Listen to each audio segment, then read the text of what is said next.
Salute. Welcome to Miss Parker. Miss Parker. I hope everybody had a blessed Tuesday. Today I wanted to really get to dialoguing, listening to dialogue. I do want to clear up one speculation that was made on my channel because what I really want to go off of is truth. And I know we can mix things up sometimes, but as I was going through doing my research and stuff and listening, um, I think somebody put in the chat that Roxy said they knew that Naziah would be the next one when that's not what was said. Maybe she repeated it somewhere where she heard, but it was actually the cousin. I mean, it was saying that actually it was Annette, the Monster Granny's half sister, Janelle. She had told Mark D had asked her, what did he mean that he knew Naziah would be next to be the one missing, and she cleared up. So I just want to clear that up on my channel, that Roxy did not say that. It was not Roxy who said that they knew that Naziah would be the next one missing. It was the half sister Janella who said that the half sister, I mean the half. Let me fix it. I'm sorry, y'all. I'm all over the place. It said in my chat that Roxy said that she knew Naziah would be the next one missing when that is not factual. The truth is, Mark D, a content creator, had asked Janella, the half sister of Granny Monster, what did she mean when she said that Naziah would be the next one missing? And she explained that to um, to him what she meant. Okay, good night, good night, Allison. Good night, love. You just came in. Salute Shank, salute Phoenix, salute Lalizi, my love. Hey Petty Queen, hey guys, shout sis. Hey Top Flight. You have a good night, Allison, okay? But I just wanted to clear that part up or whatever. But I did want to bring you alive from the beginning. And that's why this is titled Let's Listen to Dialogue. Missing ZiyahHarris. So justice for Naziah always and forever. So I just want to kind of get to that. And I want to read my copyright disclaimer. Please don't forget to hit the like button as you come in or pass by. Turn on your notification bell and please share the live. Also, you can help me reach my YouTube goal of 10 by purchasing a super sticker or a super chat. It's an incentive that YouTube has offered for us, and they ask us, how are you gonna, put it out there? And I said, explain to my audience. Please make your neighbor feel comfortable as you come in by saying hello, happy Tuesday, and happy Black History Month. And also, this is 7 Mile Radio. That's Mark D. And also, if you don't mind subscribing to him, and also subscribing to the Rock Squad channel. This is Shank Rock's backup channel. So if you don't mind subbing up to that, that would be great. Did that already, sis? Okay, all right. So we're gonna get into it. And at any time, if y'all have something y'all want to say or whatever to me, I will stop and I will read the comments. I don't know what happened to my banner, y'all. My banner just totally disappeared where you wouldn't have to drop my Cash App, sis. But I don't know what happened. I really don't. But yeah, so we're gonna get into this. This is Mark D. He had interviewed the cousin Roxy, and this is kind of, we're going to the beginning. I like starting in the beginning because really I've been at the middle of things, and it throws me all over the place. You know what I'm saying? When I start in the middle of things, and Top Flight just sent me a video too, but I think I want to do that one tomorrow or whatever as we dialogue and stuff. Do that, get into that one, that part tomorrow of everything. But this is the beginning, and we are listening to dialogue. But Allison, I hope you feel better and stuff, because I know you had therapy today, love. But I hope you feel better. And I hope I didn't offend anyone. I'm not trying to offend anyone by clearing up some stuff. And that's not saying calling a person a liar, because we go places and we hear it. And I do know that Roxy was on that show where he had asked the half sister that question, what did she mean that Naziah would be next to be the one missing. So that's why I just want to clear that up, because imagine y'all being here where I am, and when you go to content creators, they go where it's truth being told, not conspiracy theories, not lies. And I wouldn't want nobody to lie on my case and stuff, And I know we go different places, we hear different things, and that's just what it is. But I just want to be factual on what comes out of their mouth, what I heard on the actual family members that's on recordings and stuff like that. So that's really what I'm going off of, the preliminary and things like that. And I hope y'all understand that. But y'all free to dialogue in the chat and say whatever, because I can't take away how y'all feel about nothing at all. But just want to clear some stuff up. Now let's get to it. This is Word on the Street with 7 Mile Radio. This is Mark D, and this is going to be Roxy. And it's a lot being said that I need you guys to really put on your listening ears and pay attention to, and to get your notes. Get your notes. Matter of fact, let me get my paper out so I can take notes, because I've just been taking notes and putting it at the bottom. Okay, Allison, baby, you get better, okay? And stay off that knee as much as possible. I know you can't help it, but we don't need you to be hurt. We want you better, okay? So I'm praying for you, love. And thank you for listening in. And get your paper and pen out, Allison, and listen. And then anytime y'all have anything y'all want to say, thank you, sister. Thank you so much. I love you too. I love you so much. And thank you for working so hard. Thank you to my moderators for putting in that work, for real, dropping links and, dropping my Cash App, dropping those copyright disclaimers and stuff like that. You, Callie's Kitchen, 80s, baby, all my minds. Thank you guys so much. I appreciate you guys. So get your pencil and paper out. Let's get into it and let's dialogue, okay? But thank you again, sister. I appreciate you so much. I got 9 more to go, you guys. I mean, 4 more goals to go. 4 more, just 4 more. So if you don't mind helping me reach my goal tonight, it'll be awesome.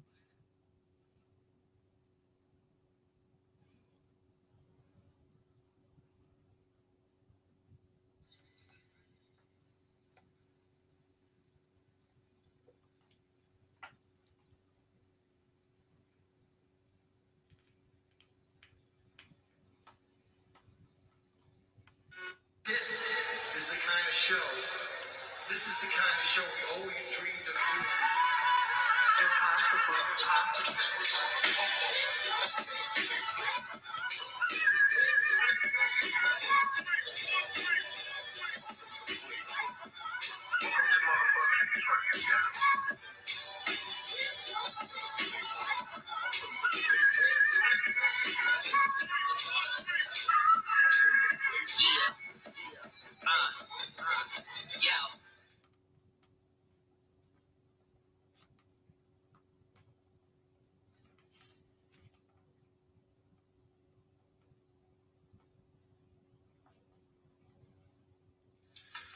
What's happening, people? We back. I'm back. And it's been a hell of a day, man. It's been a hell of a day. A lot of information floating around, a lot of new information, a lot of false information as well. And I want to talk to y'all about a few things that I learned during the duration of the day, specifically in the morning, after last night's live. After last night's live, man, I get a call from a lady who was watching from Arizona.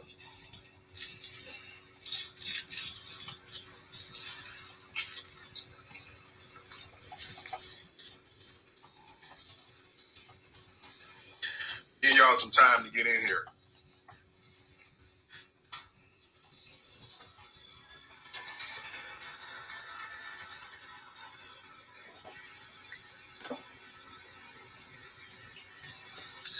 What's going on, everybody?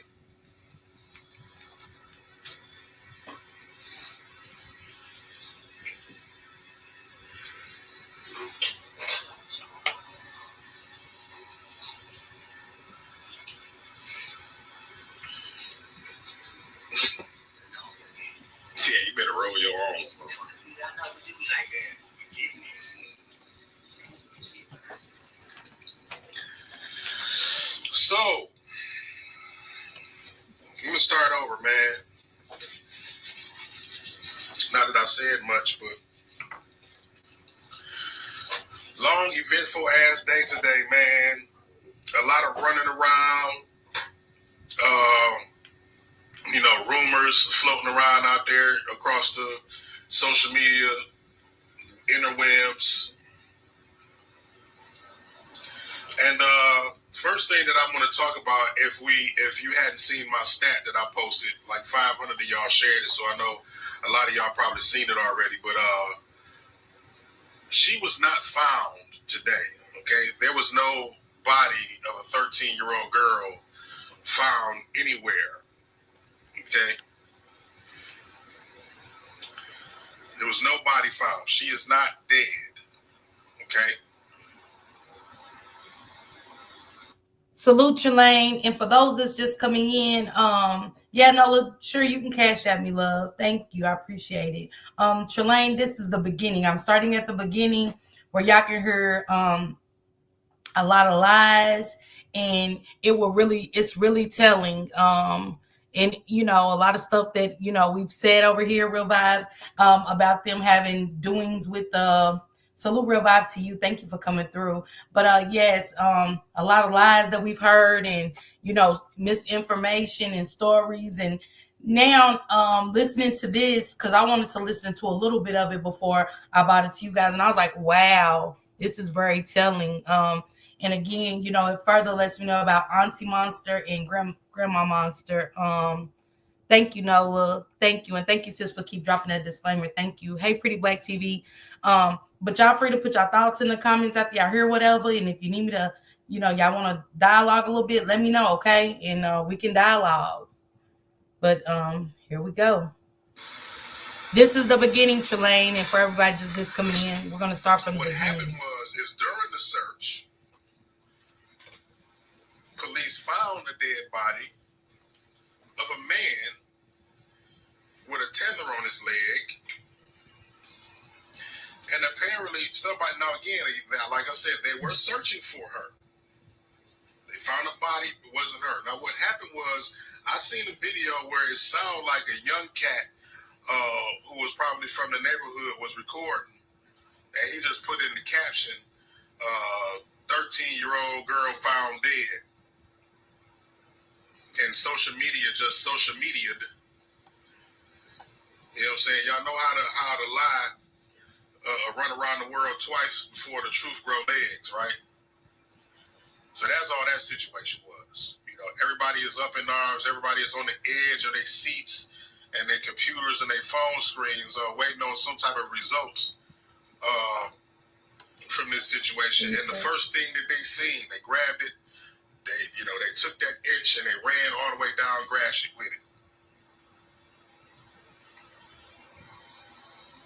And what I love about Mark D is like he's clearing up like the allegations to make people think they found her. They said they found her because people will do that. And it's crazy and it's sad because it takes away from searching for her and people that's really searching for her. Salute Nika and Candy Cane. I see you guys. Thank you guys so much for coming in. Thank you guys so much. And this is the beginning, you guys. This is the very beginning. You can't start a book in the middle and know what happened. So we're going to go from the beginning. You guys take your notes. It's a lot of stuff that's being said, and it's crazy to me. It's crazy. It gets wild.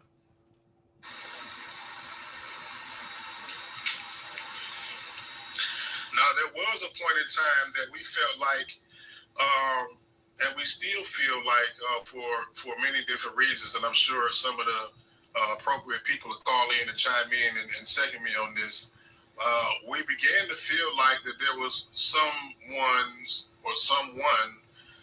that was attempting to divert our attention away from the area that we were. Let me start here, though, right? Because let's start talking about how today's search even organized.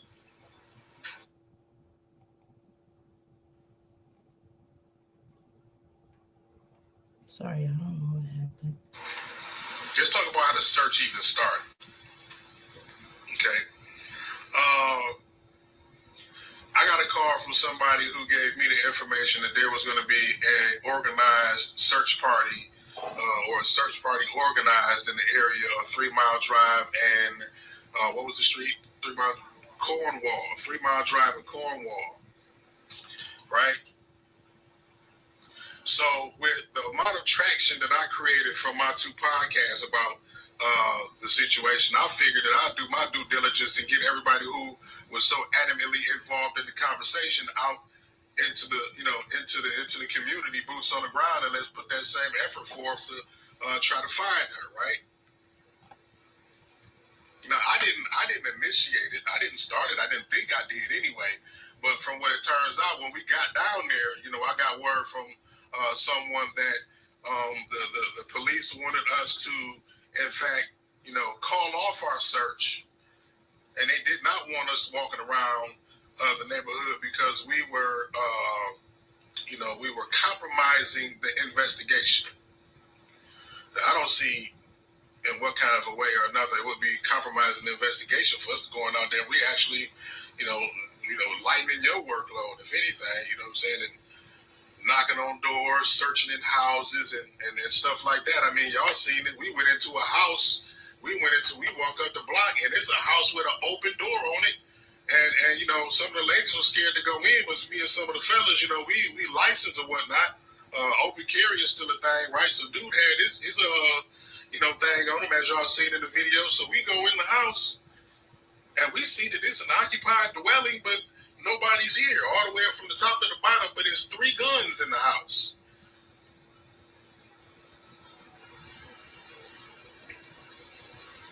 Right? We saw it. We running up on all kind of shit that we ain't even trying to find. We got a dead body over here. We got a house, open, vacant house with 3 guns. And what if one of the kids, some kids, would have went in there, right? Went upstairs, and it's a fucking rifle,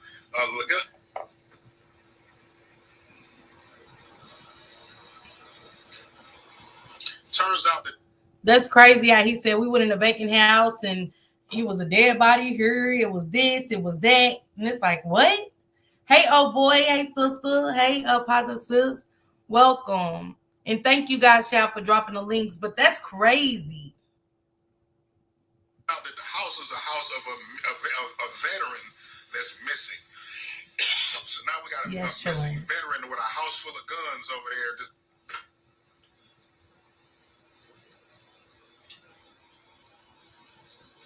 And just think, y'all pay attention to all the people that's been missing and being found through Naziah's spirit. You get what I'm saying? That's what I'm looking at. It's crazy. It's crazy, but in her own way, crazy world we in. Yes, them going to search for her led them to that. Hey, misunderstood. Hey, love. Welcome. So, this morning I got a call from one of the viewers from last night's podcast, and she was mortified, right? Because she said, Mark, my daughter was 15 years old, dealing with this man, and he used to come around all the time, and I seen him. I know who he is. I know exactly who he is, and I didn't know. I thought he was her age, and she found out Jarvis's age last night when I put his mug shot up on the screen and showed his date of birth. Wow. See, I missed some of this. She said the woman, one of the callers, was mortified because he posted his picture and her daughter's 15. And once she seen his age, that's crazy. So that's something new. You get what I'm saying? Like, what? She didn't know his age, but boom, just by him putting up, this picture of him, this woman recognized him and said, he's messing with my 15-year-old daughter. What we doing? Glad we can all be here together for the children, save the kids. Yes. I got 9 more guys. Help me reach my goal. Help me reach my goal tonight, okay? This video will not be able to be monetized because I'm using, thank you so much. Thank you, Misunderstood. Thank you. I appreciate you for sharing, and thank you for saying great commentary. But yeah, let's get to it. That's when she found out how old this man was. Right? And there was two more instances. Two other people called me and told me that this man has had inappropriate contact with their daughter. Okay, I can show y'all a screenshot. That's kind of what took me so long. Okay, because I was trying to compile all of the screenshots of different people sending me messages of what. Two more after that. This monster was getting it, y'all. He said two more. Thank you, Candy Cane. Thank you so much. Thank you so much, Candy Cane. I appreciate that. I appreciate each one of you guys for being here. Thank you. He said two more. Come on, y'all. Two more. What was said about this man, that's really what's gonna blow y'all mind. And when I had time to compile it all, I will go live and show y'all all of it. But I had this time schedule of 9 o'clock, and my schedule went crazy again today. So I said, you know what, I got to just go live and talk to them and at least tell them what I need to tell them if I can't show them. But y'all know if I'm saying the shit, I got receipts, right? I'm not gonna just fly some shit out of my mouth just for the sake of comments and likes and shit and clout, like a lot of people seem to think I do. Receipts like a message from the lunch lady from inside Nazaria school, who said that Nazaria was telling the kids inside of the school that she was going to run away because she was pregnant.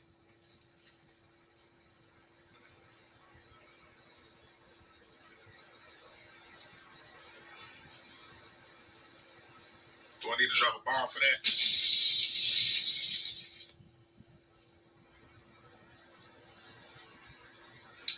The lunch lady said that her friends inside the school said that she was going to run away because she was pregnant.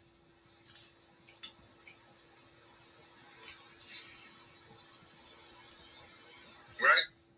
Now, when we was out there earlier, towards the end of the day, you know what I'm saying, I'm going to summon my homie Roxy to the front of the church.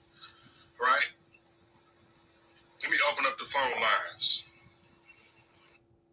Lalizi, that's what I'm waiting on. Well, you great here a lot. When I heard that, I was baffled. Cause remember, they're saying they didn't know. They didn't know nothing about her being pregnant. They didn't know. Hey, the CCC podcast, welcome. Thank you so much for coming through. Y'all make sure y'all go check out the CCC podcast. Very informative channel, very informative, and it's much needed for our communities, all our communities and stuff. So y'all go check them out. They've been talking about the fentanyl crisis and also the STDs in the communities and the statistics of it all. So y'all make sure y'all go follow that very informative channel. But thank you so much for coming through. I appreciate you.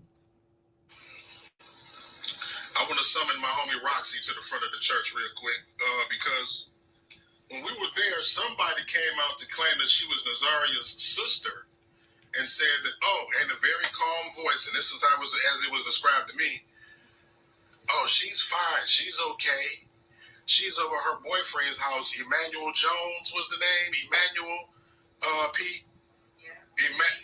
Emmanuel Jones is her boyfriend, and that's. Y'all heard this? This is very informative information. He said when they went over there, was checking out the area and stuff, they had said, she's with her boyfriend. And this is at the time she's missing. This is at the time she is missing. Lalizi said, how did they go from saying she better be a virgin to she's probably out getting some peen and messing with older men?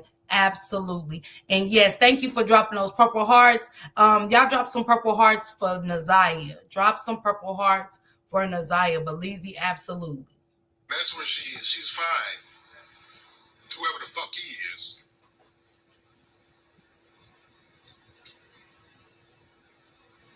And whoever the person was that said that went back into what they told me was a Nets house. They went back in the Nets house.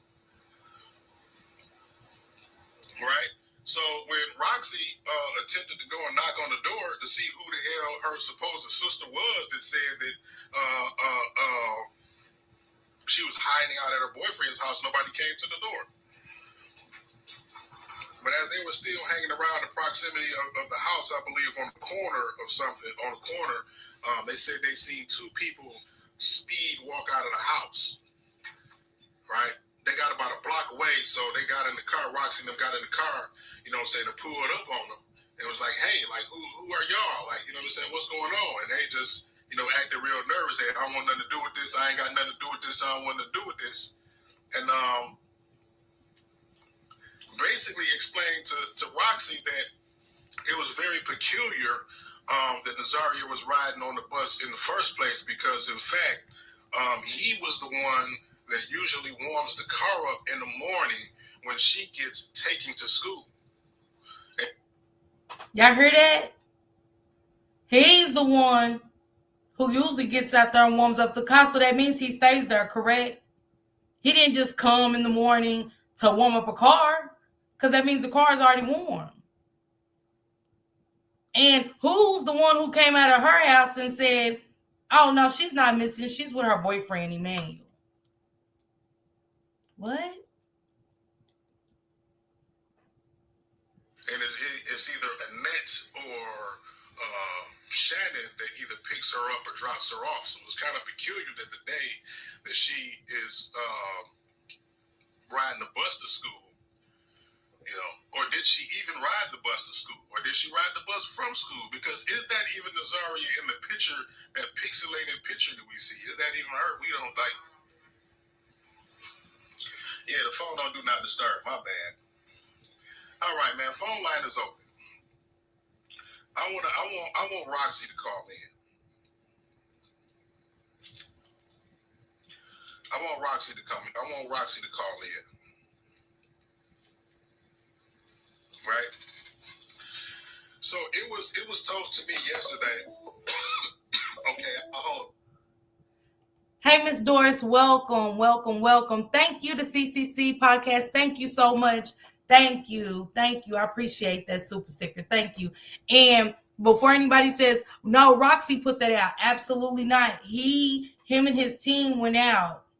Looking for young Naziah as well. And they was told the same thing, that him and his team was told that she was with a boyfriend named Emmanuel.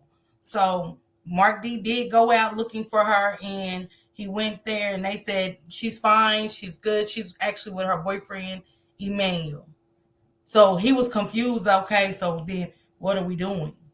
What are we doing? Thank you, Shankrock. Thank you so much. Thank you for that super sticker. I'll hold my thought.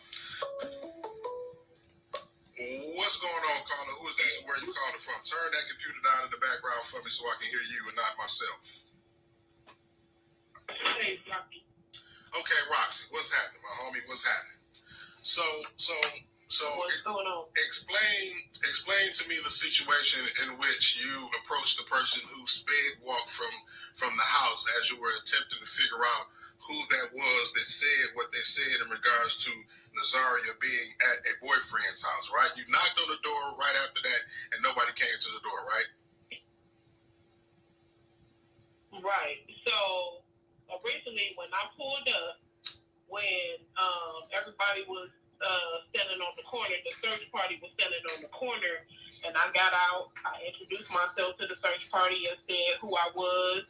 I said I was Naziah's cousin, or what have you, and then that's when the search party, who was already there before me, told me that somebody was just on the street, some girl that was walking down the street, had just told them that she was Naziah's sister, and that she was fine. He's in contact with her. She's with her boyfriend. And I said, well, that's peculiar because Naziah doesn't have a sister. And then that's when the search. So the search team allegedly, this is coming from Roxy, the cousin, they put on everything. She said when she got there, the search team was on the corner, and they told her that someone came out of the house and told them, you know, hey, she's fine. She's with her boyfriend, Emmanuel. And she let them know, like, she has no sisters. And who said that? And we go from there. Search party told me where the girl was at, because I started asking, well, where is this girl at that's claiming that she's Ziah's sister? Right. And so then the search party pointed me into the direction of where the girl was at. So I went to the house unknowingly that was Annette's house. Oh, so you didn't even know that was Annette's house? Right. People gonna come to comments and say, how you family, how you didn't know that was her house and this and that.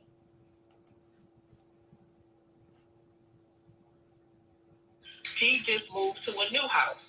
Nobody knew where, well, I can't say nobody. I did not know where she had recently moved to. So when I went over there and knocked on the door, that the search party told me where the girl had was claiming that she was Ziah's sister, I knocked on the door. Nobody came to the door. Then more of our cousins pulled up, and somebody had said that was actually Annette's house because that was her car. So I knocked on the door again. Didn't come to the door. The car been sitting in the driveway all day today. All day. They said the search party told me that the car was sitting in the driveway all day today. And when I got there and we were going back and forth running around doing what we was doing, the car was there the whole time. And then we leave, we go shoot over to the next spot where we got a tip from. Nothing was over there. Then we came back. We started searching through the bandos, aka the abandoned houses, and we go back over there in that area, and search party coming up to me again saying that it's two guys and a girl that's walking down the street, saying that Ziah is supposedly with her boyfriend, and the boyfriend name was Eugene Simmons. Oh, Eugene. Hold on, misunderstood. Let me correct you. The CCC podcast came through, and I was telling everybody to go subscribe because they've been over there. They talk about the fentanyl crisis, the STD crisis in the community. So that's where that came from. Not the case. So let me correct that. Sorry about the miscommunication, misunderstood. That's the name I was told. Eugene Simmons. Yeah. Okay.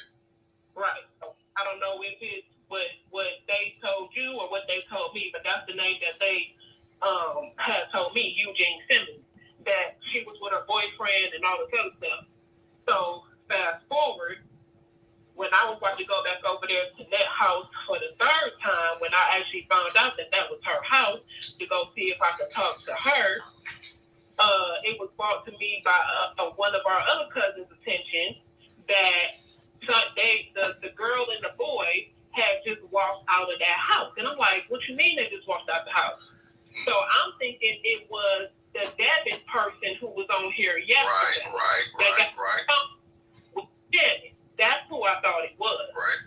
So I'm yelling out. I'm like, hey, can we talk to y'all? Hey, can we talk to y'all? Not to cut you off,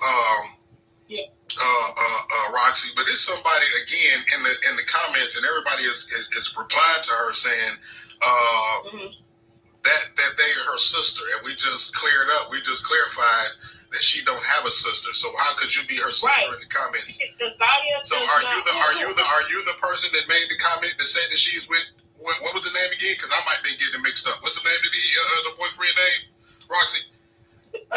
They said Eugene Simmons. So are you the person that made the claim about her being with Eugene Simmons, whoever he is, since you are her sister? Who is this that saying that she's her sister? The comments is flying, so I'm just seeing everybody replying. You said Antoinette Barber. Antoinette Barber. She said she's his sister at the search party. Antoinette Barber. We don't even got no Barber family. So she might be trolling. Yeah, that's somebody just trolling, probably talking shit. Yeah, it got to be. It's only two of them. It's only biologically, it's only her and her brother. That's it. So lady only got 2 kids. That's it. So she usually get picked up and dropped off from school, right? Ain't that what you heard?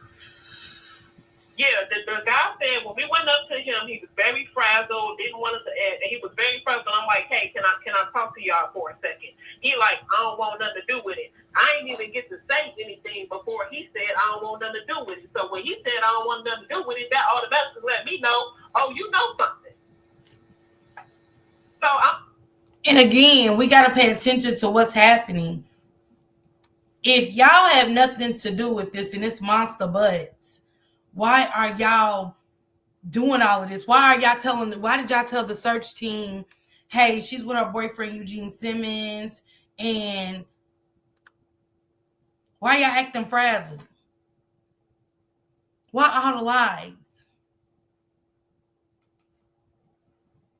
I'm like, you don't even know what I'm about to ask you, what I'm about to talk about, and you already talking about you don't want nothing to do with it and all this other stuff like that. So then he goes off and says that I said, how do you know Ziya? Or what have you? I'm her cousin. This is her. We looking for her. Just tell us what you know.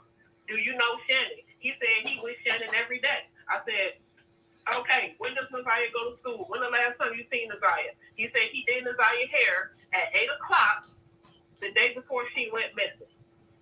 The first story he said was she was walking up and down the street. I said, 8:00 at night? He said, well, yeah. Well, and then he changed it and said, oh, well, I think she went to bed. I don't know. I said, okay. I said, well, how often are you over there? How close are you to? Now, the person that say he's with Monster Auntie every day claims that, yeah, she was walking that night at 8:00. He said she was walking. In this case, it's heartbreaking. Absolutely. Do you think the other girl that told them that was her cousin? I don't know. But they said the person, Roxy said when she got there, she met the search team. But see, Mark D said when him and his team was up there looking and they was in the area, they said that the people had told him the same thing. Like they said that she's not missing, she's with her boyfriend or whatever. And he said, oh, okay, he left it alone. But then that's when Roxy comes into the picture. She met up with the search team and she said they told her the same thing. Said like a girl from the house over there had came and said that this is she's with her boyfriend. But yeah. And oh boy, if you would like to come up, I know you be giving good dialogue and stuff on stuff like this, and you're really into the case. So I dropped the link for anybody that wants to come up. So you with Shannon? Well, usually I'm with her. Then he said he was with her every day. Right, that part. That's so another I was part. Like, well, are you usually with her, or are you with her every day? They keep backpedaling and changing the damn goalposts on everything they're saying when it's convenient for them. When they get put in the corner about shit. In the pickle, yeah. So and then the police or what have you was I had waved down the police earlier when they were saying that when they were saying that they had the raid over there and they was over there with the squad team and they was over there looking when it was the raid and when we went over there looking for the address that we had got earlier and I had waved down the police and I'm like, hey, where y'all looking at? We over here to help, to look, and all this other stuff like that. And they was following us, and then 3 other police cars pulled up to back us up. He said the police officer told me himself that the commissioner sent him took them out of training to come help us look and just be in the area. And that's what I was gonna say, and that's what they was talking to me about 10 minutes before I left. Finally off of the scene is they came out there. They were sent out there to help after I was told, Top Flight said, but what's puzzle is Jarvis had a record of sexually assaulting young girls and getting them pregnant. Wonder why he aimed her. Exactly. And then y'all listen to this about the search party. From somebody in the inside of their ranks that actually they wanted us to call off the search party because we were contaminating their investigation. Yeah. So they said when they went to a certain place, they was told to go to this certain place. And Mark D said when they went, and not only did he go, but when Roxy and went, the inside of Annette's house was telling them, no, y'all contaminating the area. We calling off the search. What? Sounds like they trying to confuse the situation. Absolutely, Allison. That's what he said. They're moving the goalposts. If you seen her go to school, never seen her come home, what are we doing? Why are y'all nervous and why are y'all coming up with lies? It's no lie to tell. That's as simple as that. What happened? She woke up, she got dressed, ate breakfast, left. We haven't seen her since. I don't have nothing to lie about from there. But we listened to a lot of lies. So, yeah, and then when the 4 police cars pulled up, so he like, okay, you know, where y'all gonna search at now? Y'all gonna search this box? We like, yeah, we gonna search this box. You know, they seemed, the officers that was out there, they seemed, you know, helpful. That's how they came off, or what have you. But even when the officers was pulling up behind us, and I'm questioning, his name was Flash the Goat, I think was his name. I know the that's what I wanted to ask you. So now was that like his screen name on social media or something somewhere, or what? Like what? Yeah, I think I guess that's his Facebook name, but I remember specifically his name was like Flash the Goat or something like that. He got like his profile picture. I think he got like a half shirt on, half shirt off, or something like that. And he got like orangish, brownish kind of hair or something like that. And he got, when the police got out, he was nervous and shaking and clutching his pearls, child.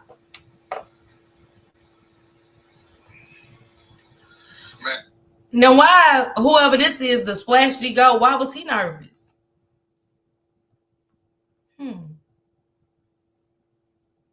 I think this goes deeper than what we think. I think this is going to be bigger than what we really anticipate. I just don't understand what is the high, right? My theory is this, because again, yesterday I was told that there was somebody arrested in connection with the case, but it was not for the case, right? He was brought in on a separate gun charge or whatnot. Yeah. And then later on that night, it was like, oh, we don't have nobody for the case. He wasn't brought in for that. He ain't no connection. And then today, I find out that he is indeed locked up right now, or being arrested right now in connection with it. Because reason being, his phone and her phone pinged off the same tower somewhere far out, maybe where they was going out there, where searching river. That's whose phones pinged off the tower by the river. They did that baby dirty. All of them did, in my opinion, absolutely. And where's the so-called boyfriend? Absolutely. Hey, Tommy, salute. Did y'all hear that? Both of their phones pinged off by the river. Whose phones pinged? So prompted the search out in River Rouge. Yeah. Because his phone pinged and her phone pinged off the same tower, way the fuck out there. So my theory is this, to get straight down to the nitty-gritty. What'd you say? I said yesterday she was on there saying about they can have my phone right now. They already took her phone. They took her phone on Valentine's Day and had it for 4-5 days. So Monster Auntie's like, they can take my phone too. They can take my phone, but they had already had her phone. So what are you talking about? Them recent footages I sent you before started. Okay. By that time, she got rid of what she needed to get rid of. Did y'all hear that? He was. By the time she did that, she already got rid of what she needed to get rid of. Y'all so dirty.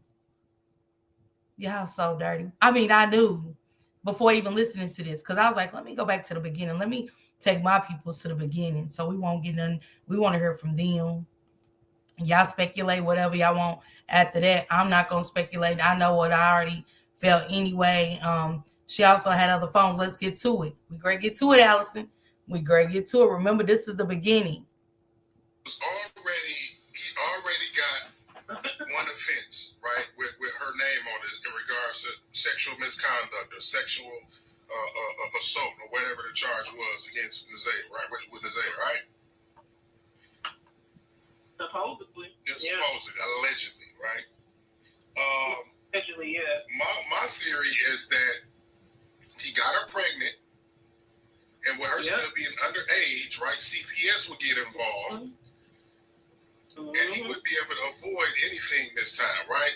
Especially because I got a call from an individual to let me know that, I don't know, it was around, I think she said 2019, where he got another 14-year-old girl pregnant. Remember I told y'all he got 20 fucking kids, and most of them is by underage girls when they got pregnant. Right? Yeah. He got this girl pregnant. And then the family thought that it was actually a boy her age, right? When they found out it was him, because he had been lingering around the house, when they found out it was him, they beat that man within an inch of his fucking life. So what I'm wondering is, did this happen anywhere near the round where it had to happen while he was with Shannon? She had to know about that. Exactly. She had to. That's another question. And I want to know, I meant to ask her this question yesterday, but my mind was spinning around so many different corners. If you had the baby by him when you was 18 and you've been talking to him since you was 16, how old was he? Right? How old was he when you was 16 when you first started talking to him? And your family knew about 30, over 30. Your family knew about the situation, so was it you know, while you're denying, saying, oh, well, he might have did what he did, you were one of the things that he did. Like, you were one of his young bitches. Y'all hear that? But if y'all go back on the stand, y'all do, when they asked her how old was Naziah, she said 2. And y'all subtract that from her age she is now, which was she was 30 at the time. And that'll give y'all her exact age that she's lying about. That beating, he didn't learn nothing. He kept going. Absolutely. Absolutely. Good night, sister. Good night, sister. Thank you for coming through. Yeah. Yeah. But, I mean, she said that. She said yesterday that he told her that he was a pedophile. He told her he had just got out of prison. He did a 10-year bid. He had just got out of prison. He told her. And you disregard all of these. And he told her, it's going to be your decision whether if that family knows that he's that age and dealing with her at that time and now has 5 kids, like, would it be far-fetched, like, if they accepted that, if they swept that under the rug, would it be far-fetched for... Not at all. I don't think at this point you can't put nothing past them. It ain't nothing too far-fetched at this point. Not like I said yesterday, the first baby, okay now, but you have 4 more. But she ran a tight ship, so much so to allow you. And I understand that she hell, teenager, 18, grown, whatever the case is, but to even allow somebody like that around your family, in the family, and you're supposed to be a God-fearing woman, okay? And you in the church and preaching with your hand on the Bible and all this other stuff like that, but we condoning rapists and pedophiles, and then you allowing them in the family, and then you allowing your daughter. Like, if y'all knew about all that and y'all accepted that and swept that under the rug, like, I don't know how we had this you know, champion of non-dysfunction come in. Say what? I said they allowed that. Her mother allowed that. Yeah, I don't like for this person to come in. Who was it? Was that Devin, or was that the other one with the funny Philandran? What was his name? Whichever one that came in and said Florentino. Benzino. When Benzino came in and said that, you know, there's no dysfunction in this family. That was another layer of the coat being put on, right? Because from what I hear. So Florentino comes in and say, there's no dysfunction in this family. He tells Mark D, there's no dysfunction in this family. What? Very much so it is. But see, that's that cover up. This person, you know, Annette shares her disdain with this person about their lifestyle. And yeah, they said he around for real. He's not even around for real. And while they No, said she ran so much of a tight ship that she kicked his ass off the ship because he's gay.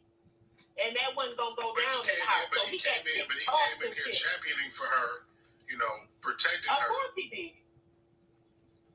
He ain't know. Florentino don't know what he's talking about. His ass ain't been around. He ain't been around in years because nobody accepted his lifestyle. So he had to get the hell on. So that's why he came over here yesterday making a fool of himself because he didn't know what the hell he's talking about. He ain't got no leg to stand on nothing. Why you came over here trying to defend somebody and you still came on trying to defend your sister and still don't know what the hell you're talking about, made a fool of yourself.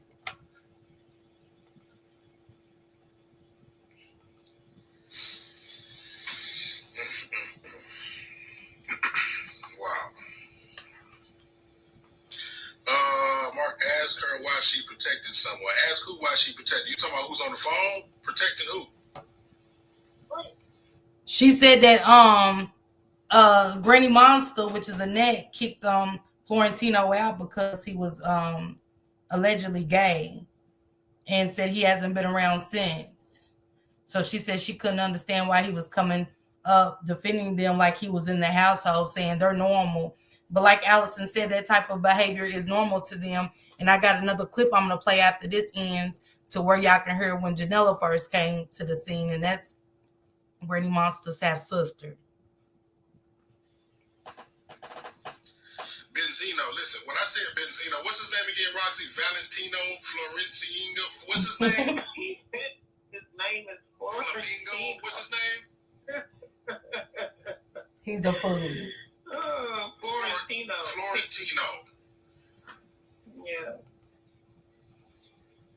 Yeah, I just said, somebody telling me, I got it on Fox 2, I got it on 2. Oh, you took, somebody said something on Channel 4 right now. I'm getting my media team over here to help me with the news, find this article, whatever they're trying to. But man, listen, this man got a history, right? Of this, right? Like, it's been 3 other sisters this morning called me, and another one, from way back in the day where Hina got his ass whooped. So basically, what I say now is the family had to know if Annette didn't. I mean, not Annette. Shannon didn't know about it. Well, she had to know about it. If she knew about it, then they all knew about it. If they all knew about it, then they was hiding. If they hid that, then why ain't they hiding nothing? Why is it far fetched for them to be hiding something about this? I'm starting to feel real fishy about this shit now. Like, I'm not even. Like, the whole journalist shit is kind of out the window now. I'm just Mark from 7 Mile and Ben. Like this is some bullshit. You know what I'm saying? This is some. You know what I mean? For all of these different stories be coming out, the goalposts are changing. Everybody backtracking and changing their story and shit. They don't even know what the other one said. They coming in here saying, what she didn't know when he was that age. Yeah, she came in here and said this shit. Obviously, you wasn't listening to the live. You know what I mean? They sticking each other's foot in the other. You know what I mean? They sticking their foot in each other's mouths. Mm-hmm. Yeah, they sure are. Especially when he came on there talking about I ain't never seen her walk up and down the street, and then she comes around, they walk up and down. Not only did the neighbors say it last night, right, but the neighbors said it again as we were walking the cabins in the neighborhood today. They said we see them walking up and down they outside all the time. Mm-hmm. Then Shannon and daughter. Yeah. Okay, so yeah, see? So everybody said check Channel 4. That is not the young lady we're talking about. It's another young lady that came up missing from the same area, and she's 16. It's a whole completely different story. But where is the camera footage that's supposedly? And then was it on that corner that she got off the bus, or was it in front of the grocery store? That was another debate, because the dad said that he heard, or it was alleged that she got off right there off of Warren in front of the grocery store, right? But the people said that they've seen her walking up the block, saying right there. And the man that we stopped to talk to, he said that he seen them himself with her own eyes walking up the block.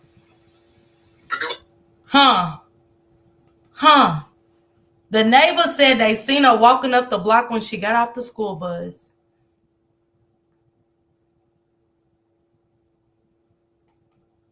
They seen it with their own eyes. My. But it was on the other side of Warren than the house stuff. It was on the other side. But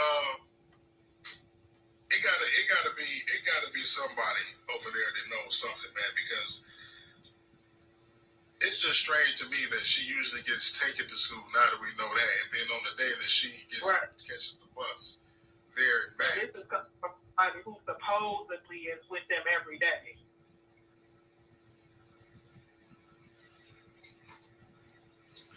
Yeah, man. I don't know what the fuck to say about it, man. I don't know if we can get in contact with the bus driver. Somebody else was saying that to me earlier. Like, can we get in contact with the bus driver? I don't know how that would be possible. Because then what about the lady? What about the lady? Her name was. I hope I ain't saying it wrong. I think her name was. What's it? Veronica Bright or Victoria Bright? I want to say it was Veronica Bright. When she said, okay, Victoria Bright, that's her name? Yeah, that's what my partner just said. Okay, how can we get somebody tag her in the chat? Because I guess when I was on yesterday, they said that she saw Lady and Nazaya together the day before Nazaya went missing. So I think that we need to get in contact. That was her Facebook name?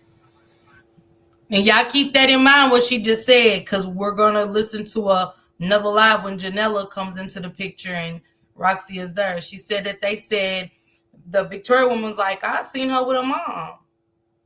And I want y'all to listen to this next live because it has some crucial stuff. One of these lives I'm going to have to skip one and go to this one and then go back to that one so y'all can understand.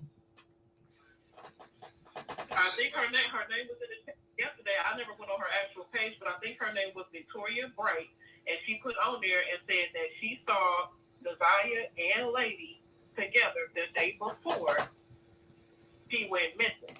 So that would have been the second person that supposedly saw Nazaya the day she went missing, because Shannon said she was the last person to see her.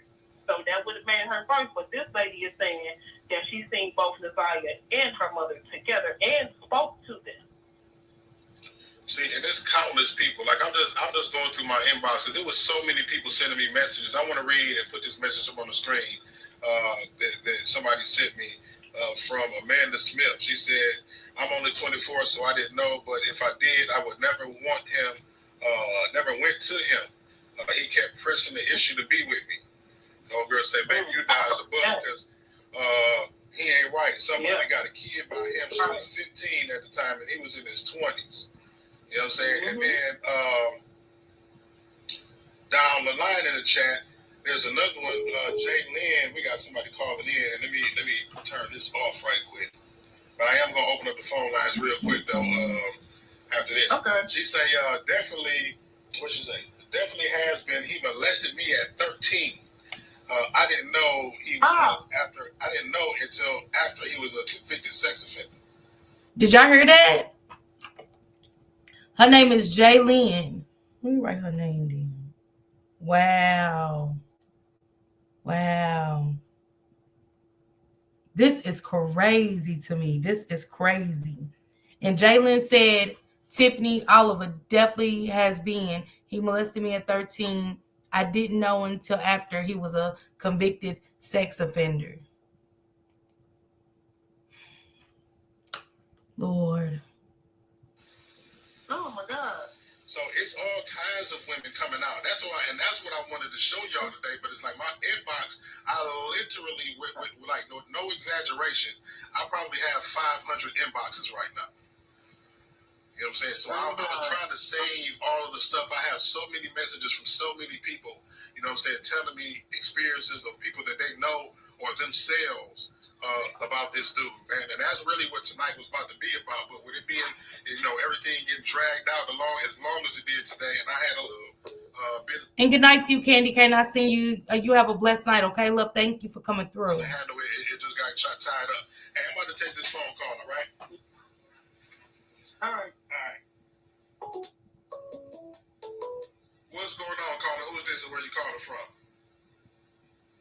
Hey, man, this is ZiyahHarris, big brother, bro. This what?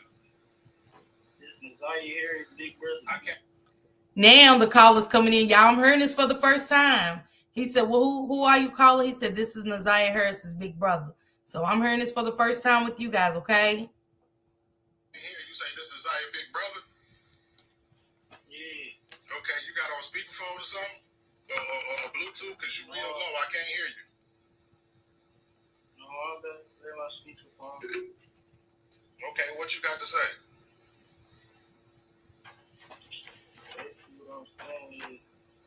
I feel like Hey, the CCC, and welcome, Linda. Welcome, Linda Battle. Welcome.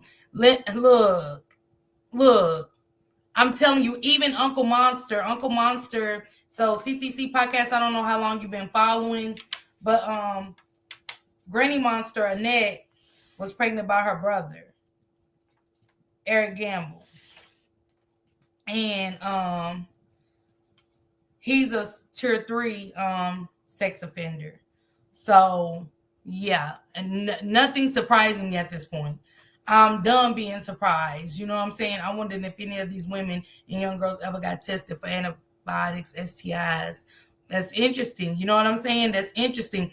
But you know, to the uncensored, as she was doing commentary on this, you guys, some of Eric Gamble's victims was commenting under her page. So victims hear a story, and we just don't know how far our stories will reach, and especially with it happening there where they're from. So victims are definitely speaking out under these comments, in the comment section, and saying the most.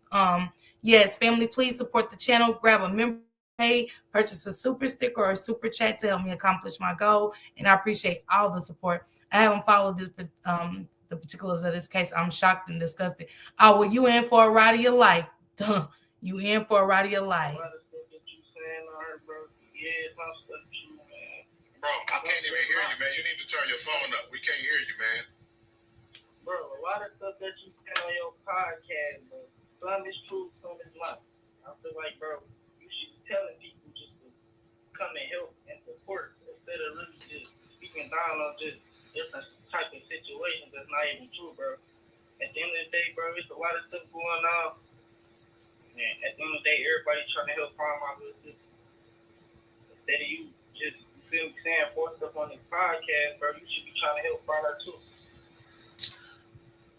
But besides that, bro, man, she crazy. And you talking about I'm in the gangbang, whatever, you should talking about I don't gangbang, bro, I work for my shit. I don't gotta go out and take none of that shit. I work. So that's all I'm I didn't say you took nothing. I don't say did I say you was a thief? You said on your podcast. I'm telling you, okay, listen, nigga, dog, like I'm like this, little homie. You said on your podcast that I was in a gangbang or whatever this and that you saying, bro. I'm not in no gang, so you need to correct that, okay? You just corrected it. Apparently, I don't need to correct nothing. You called in, like that's what the platform is for you to call in. You could have called in when I said it the first time and said it and corrected it. Right? I'm getting the information from your family, bro. I'm getting what I'm talking about. Am I in your family? Am I on your block? I ain't got no reason to make nothing but boss up for nothing, bro. My podcast was bossed up before I started this story, homie. Well, everybody's saying different shit. Yeah, everybody's saying different shit. I'm getting what I'm getting from your family, homie. So go correct your family. Don't come on me like that. We can talk in real life. If we can talk, if you want to talk about something, that ain't even on no tough guy shit. Because you coming on here like you trying to check me about some shit under the tone. I ain't the one for that, bro. I'm trying to help find your sister. Obviously, I'm doing a whole lot more than what your family is doing, homie.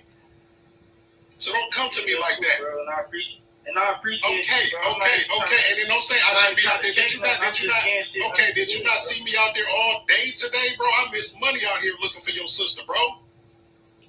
What are you talking about? I should instead of being bossed up on my podcast, I should be out there. You want me to go back out there right now at 11 o'clock at night? Is that what you're saying? Shit, we both can. Okay, so what is you saying then, bro? What I'm saying is, man, I appreciate your help and what you doing, bro, but some people, whatever my family, bro, telling you, bro, I I feel like, bro, everybody should come together and talk about it. Not just, you feel me, people just calling in this and this and that. Fuck all that, bro. Hey, bro, Everybody how old are you, young can dog? have a meeting on this shit. Huh? How old are you, young dog? I'm 17, bro. Alright. Well, that's what we doing, dog. We is having a meeting about it. And we discussing everything that's on the table, all of the possibilities and all the information that's passing over all of our social media desks, bro. And it's just because I got the platform and I got the following, right? I ain't saying shit. Guess what? It's a whole lot more people saying a whole lot worse shit about what's going on in your family and your house, bro. I'm already knowing. You see what I'm saying? Fake shit, all types of shit, man. Right? Yeah, so the thing about it is, now listen, I'm not throwing you under the bus. I'm not throwing you under the bus as far as the scenario that was told to me, as far as you being in the gang and beefing with somebody and you messing with their sister and then them telling you, okay, well, if you want to mess with people's sister, we gonna mess with yours. How can I come up with all of that shit? Oh, bro, that's not even... Oh, all right then. All right, so that's what the platform is for you to hear and clear it up, right? It ain't for me to clear it up. Yeah, bro. And I understand that this your sister, bro, and you going through it, you know what I'm saying? I ain't even trying to crack on your head. I'm up in arms about this shit too. And this ain't even my family. Yeah. We trying to figure out what the fuck is going on. We trying to help. All of the shit that's coming out, the whole world can't be wrong. Everything, like you said, some of the stuff you said is true. And so right. And then again, like we said last night, I understand some of the shit is embarrassing, right? Yeah. But But the shit, the real shit that you give, at the end of the day, bro, nobody can run from that thing. It's out there. You feel me, but it's just my thing is this. Everybody always got something to say, bro. Here, let me explain something to you, little bro. Let me explain something to you. This is not an exposure, right? Like it feels like. I know it's because you in that seat. It feels like my family is being exposed and all of that shit, right? The whole city is going to learn a lesson from this, right? And the lesson is why we need not to ignore the red flags and give people the benefit of the doubt when we need to be giving them the consequence of the doubt, holding people accountable for their bullshit, right? Yeah. And being proactive as opposed to reactive. You know what that means? What do I mean? I'm trying to educate you right now. I ain't trying to make you look like nothing. I'll just explain it, right? That means solve the problem before it happened as opposed to waiting after it happened and getting on the defensive about it, wondering what do we do, where do we go wrong, what do we do to fix it? If we see, right, if you say some of the shit that like what's out there is out there, right? Well, what you know is what you know. And if you know what you know, then you knew that it was some things that could have been prevented or even corrected, right, before it got to. So real quick, let me ask y'all this and put it in the comments for me. How do y'all feel about the little boys like we shouldn't have, they shouldn't have came on her and said certain things. We should have had a meeting about it. And do y'all feel like Mark D's giving him, correct information? Like, nah, because Mark D's radio station is in Detroit. So, of course, everybody's going to him, and the family, even the father of Naziah has went to him. And we've heard that through the sister and the half sister that he didn't want to say, like the police had, y'all heard her say it in a minute, how she was saying the police was saying that in order to get him to get the kids at that time, she was trying to get him and interject with what was going on in that home, that the kid's story had to elaborate with what she was saying, but the brother had kept those secrets too. Got to the magnitude that it got to, correct? It's a lot going on, right? At the end of the day, I feel like, bro, my head, my head everywhere. And I ain't trying to even put more in your head, bro. That's exactly my point. Like, I know, I feel you. Like, you know what I'm saying? That's why they call me down. I'm trying to put peace together myself, bro. Like, a lot of stuff not making sense, but at the same time, it is, bro. Like, it's really starting to kick in now. Like, Bro, I feel you, little bro. I'm telling you, and like I said, and I'm big bro, man. I'm telling you. When I said we can meet in the street, I'm talking about that talk, bro, so I can build with you and explain what it is that we doing and why. I'm not like one of these young niggas and shit. I agree, Top Flight. You know what I'm saying? But when Janella explains that she was trying to get them, she said that the police told her when she was trying to get them that in order for them to interject that the kid's story had to match up with hers. And you know, when she said what was happening, they didn't say. No, that ain't what the fuck I'm on, bro. I'll bring your ass over here and teach you how I'm doing this shit. That's what I'm on. I teach kids for Job Corps, okay? I got a classroom. I teach 6 to 12 graders, media, arts, and podcast production. I ain't one of them. I might look like what it is, niggas, because I'm from that, and I am that, but it's not about that, bro. That's why I do the shit that I'm doing with the kids, to give y'all something to do to prevent y'all from being in situations like that. It's exactly why I do what the fuck I do. For y'all. I say that after I started my media arts platform. I went to school for web, for radio, TV broadcasting. I got out, started a company, went back to school for web and graphic design. I said, when I get my company situated, I'm going to open up my own school, and I'm going to teach the shit to kids. Because if that motherfucker from So Deaf would have took me under my wing and under his wing when I was in high school and taught me what the fuck I know, where the fuck would I be right now?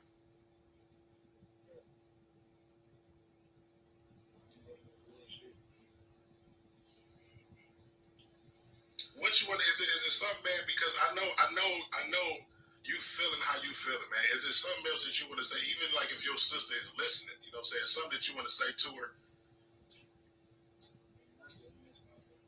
Your phone going, bro. I know you. I don't know if you. I just feel me. I miss my sister so much, bro. I just wish you feel me.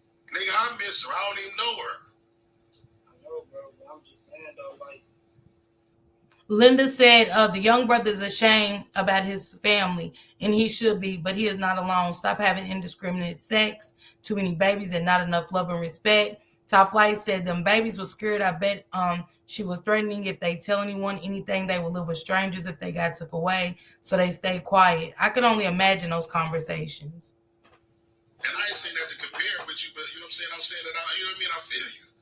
We all angry about this shit.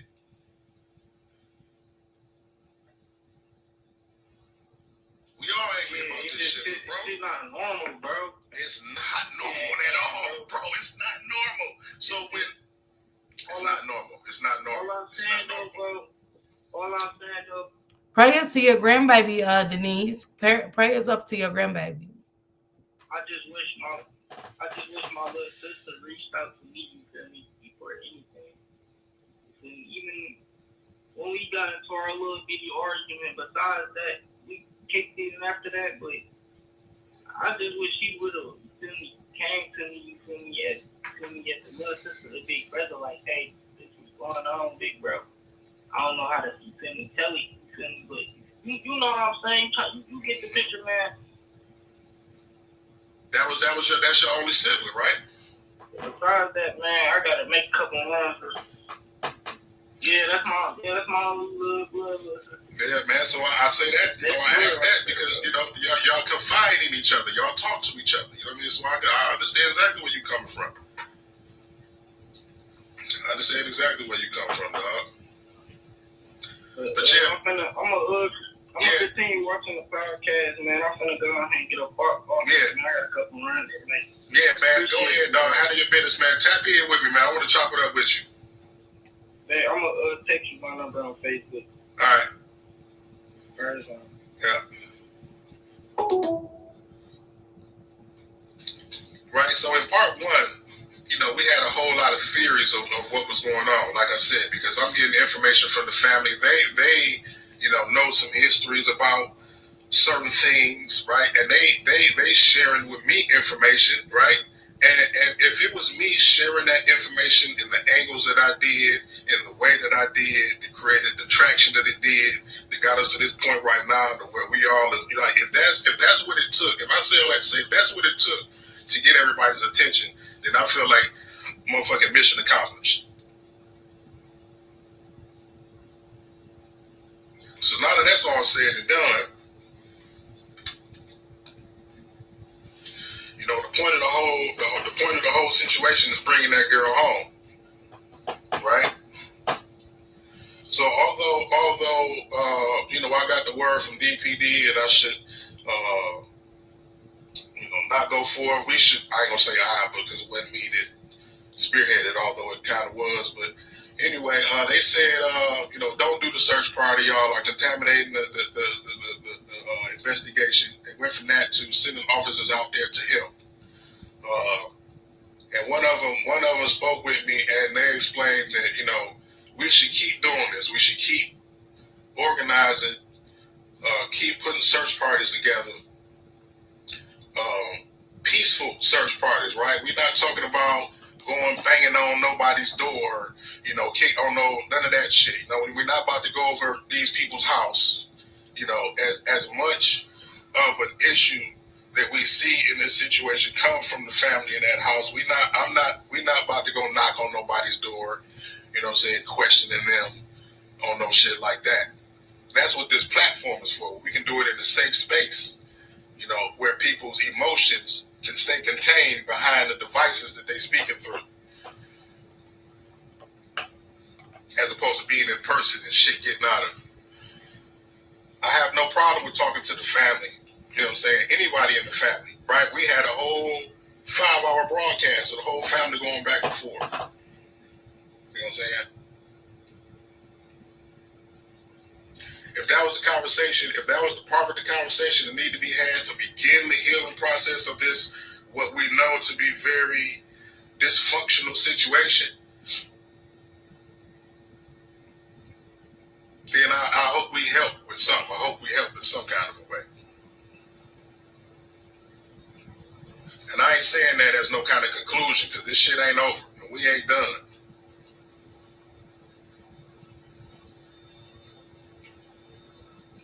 So I am about to organize not only a search party, but I think my own community group for a lot of different reasons. I already have a nonprofit, but what's going on, caller? Who is this and where you calling from?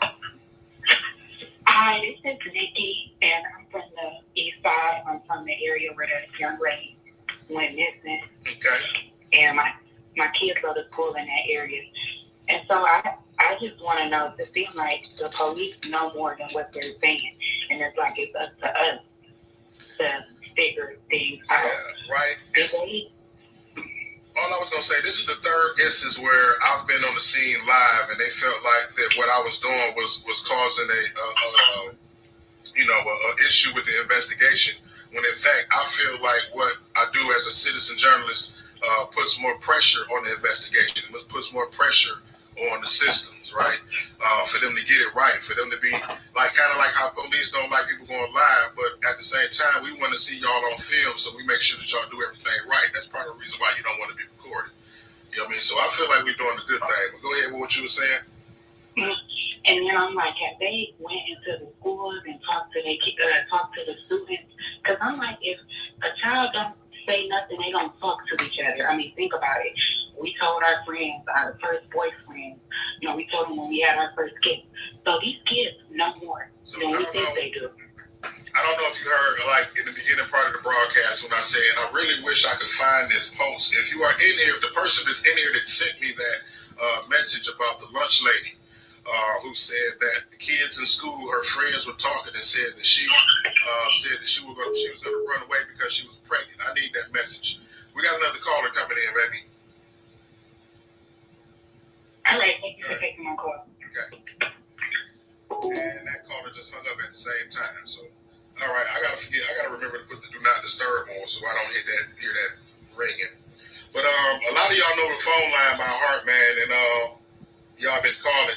But for those that don't, it's right there in the bottom right-hand corner of the screen, 313-723-0481. Give me a call and I guess share your thoughts on the situation. If you got any caller, what's happening? Who is this? Where you calling from? Yeah. Kenya. Yeah. What's happening? What you out there today? I didn't see you today.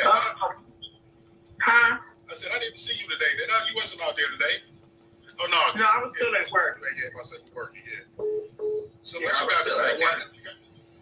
I just want to say that to all the parents out there right now, everybody that's listening, that unfortunately, Shannon has children that are school age, and from my understanding, we got parents out there that need to, have a discussion with their kids and tell them don't be going to school, teasing them, talking about they got a pedophile. And just for the record, you guys that's just coming in, and welcome, Miss Foxy Brown, welcome. Kenya is Roxy's mother. Daddy and all that, leave the kids alone. Teach our kids a little better, not to go to school and be messing with them, because this is a traumatic experience for them as well. So parents, y'all need to get on y'all children too and tell them, this is not nothing to go to school and bully them if they know them, and if they go to school with them, leave them alone. They got to deal with this too. And I do agree with that, with kids and stuff like that. My nephew kind of dealt with that. My sister, her son dealt with that based off of some things his father done and stuff. So that's very important, because we don't want kids unaliving themselves or harming themselves, or nobody harming the kids, okay? So have that discussion with y'all children. Yeah, most definitely. But as far as everything, Rory, he's hurting. He's hurting for his sister. He's hurting. He don't even know what to say. He's hurting. You know what I'm saying? Yeah, man, that's why I had to, gauge him a little bit, because it's like it was almost as if, he was, coming at me kind of hot-headed. But I had to think, even if he is, I gotta be the OG in this moment. You know what I'm saying? And not let him. And I appreciate it. Take me out of my character and shit, which I don't let people. You know what I'm saying? But at the same time, it's just like, my passion mixed up with the, whole don't get me fucked up on my platform almost came out and shit. You know what I mean? So, but again, he hurting. You know what I mean? For no other way to explain it. You know what I'm saying? This is his little sister. So yeah, I'm glad to.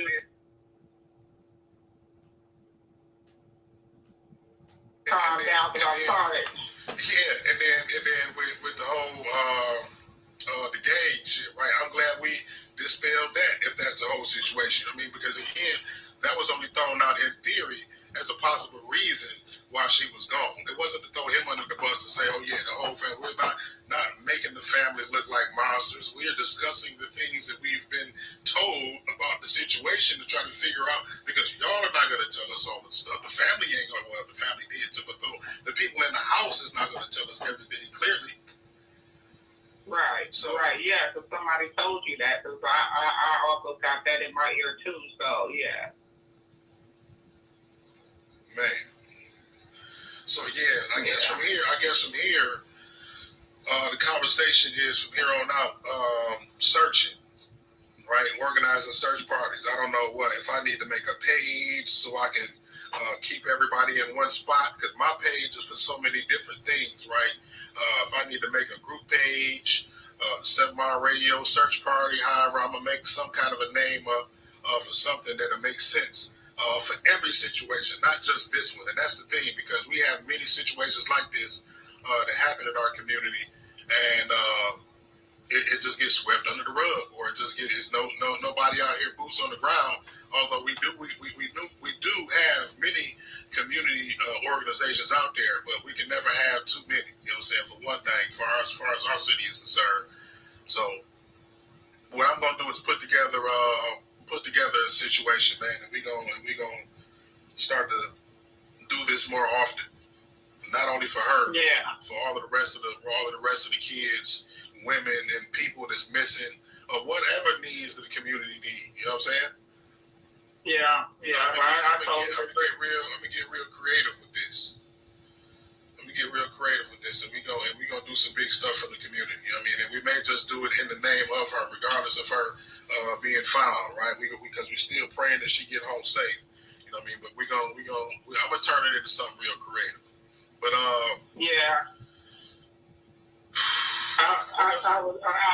I'm currently sitting with a relative, and I was explaining to that relative, can can't be embarrassed about this. You know, this is our family that's on this podcast, you know, but unfortunately, No, that's not what they're saying. He's saying he's trying to start a foundation. I'm just taking y'all through the beginning, Phoenix. So that's why I said listen to Dialog. You know what I'm saying? Because I don't want nobody taking nothing that's being said wrong or nothing, but they're definitely demons and monsters. Nothing's alive. Man, just tell the truth. Damn. CCC podcast said child. Shank said he hates this case. Shank said this family ain't shit. And CCC said at all. So I want to finish this one up and then we'll get to the next one. Things didn't get resolved internally, so we had to get help for this family to get things like this exposed. And Isaiah may be the one that changed, you know, how people think about these kind of situations. You know, she may bring out more to other families, you know, and it's unfortunate that it's happened to our family, but you know, maybe this is what her purpose was. You know, some of us have a purpose in life to help other people here, you know. So our family, we can't be embarrassed about this. This is where we begin to heal and we begin to get over these traumas that happened in life, unfortunately, you know.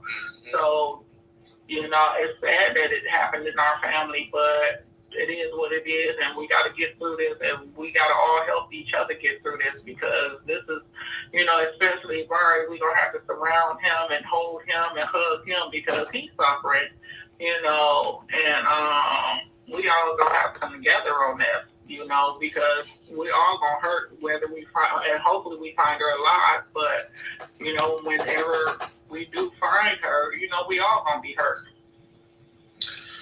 Man. I don't even, man. So I want to know who this person is. People are sending me messages to my inbox. I want to know who this April May was talking about. She said she was trying to call me on yesterday. So April May, please step to the front of the comments and answer Miss Brandy Holmes' question when she just asked you what it is, who it is that you were talking about. All right, we got some more callers coming in. Can you? Let's open it up. Okay. All right, call-in line is back open. I'm currently looking through my inbox trying to find some of these messages.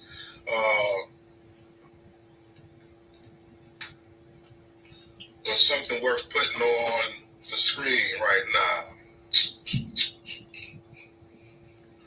Yeah, this is irrelevant.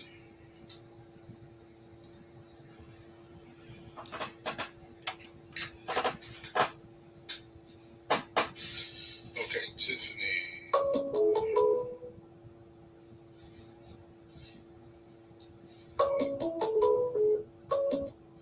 What's going on, caller? Who's this? Where are you calling from? Can you hear me? What's going on with the phone? Caller, what's happening? Hello. Yo, what's happening? Who's this? Where are you calling from? Keita calling from the east side of Detroit. Keita calling from the east side. What you got to say, Keita?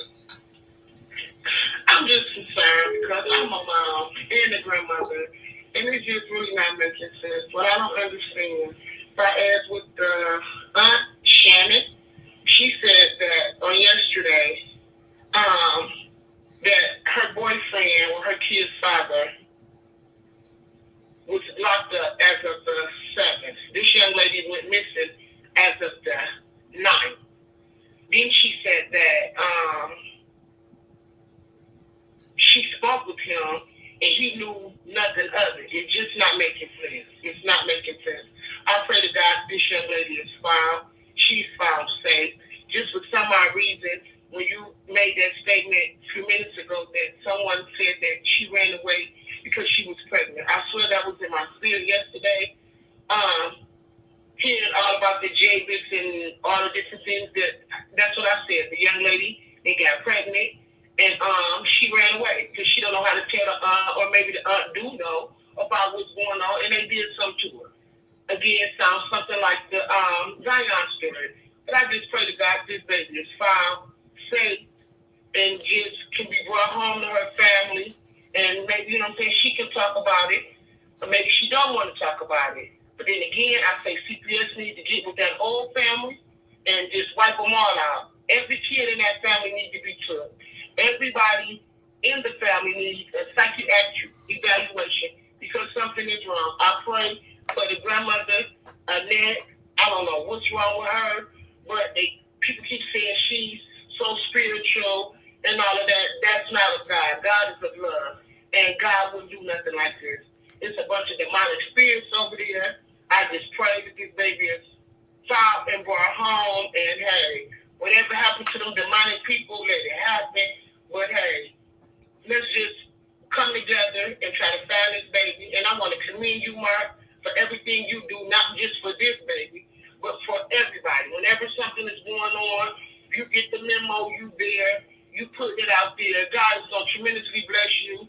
And what you're going through with your child, your situation, only you know. You just keep the faith because God got something greater for you, my brother. Trust and believe. Everything you're doing it for a reason, and it's coming from the heart. You're not just doing it for the publicity and for the people to see. You're really touching people. You're getting it out there. Like you said, this baby missing for over a month, and we're just hearing about it. Well, hey, like I said, when we come together, our kind, when I mean by our kind, our color, us black people, we don't stick together. We so busy and worried about who got this, who got that. When you got the Chinese people, all them stick together, but we don't. But again, I'm not gonna hold your blog up. I just want to commend you. Keep your head up, because God got something in store for you as well. And I thank y'all. And just I'm gonna continue to keep this baby in my prayers. I appreciate you, sis. Thank you so much, and you have a great night. So, 313-723-0481, man. Give me a call. Boy, oh boy. Well, y'all hear my story, man. Y'all gon' I don't even want to tell it right now. I got it. Yeah, just wait. That's a whole nother day. I got it. This is a perfect segue into what I'm going through. You know what I'm saying? And my custody case is coming up. So, yeah, y'all gonna hear about it real soon. But anyway, man. Check my inbox, they keep saying. Check my inbox, they keep saying. Check my inbox. The thing about the thing about checking my inbox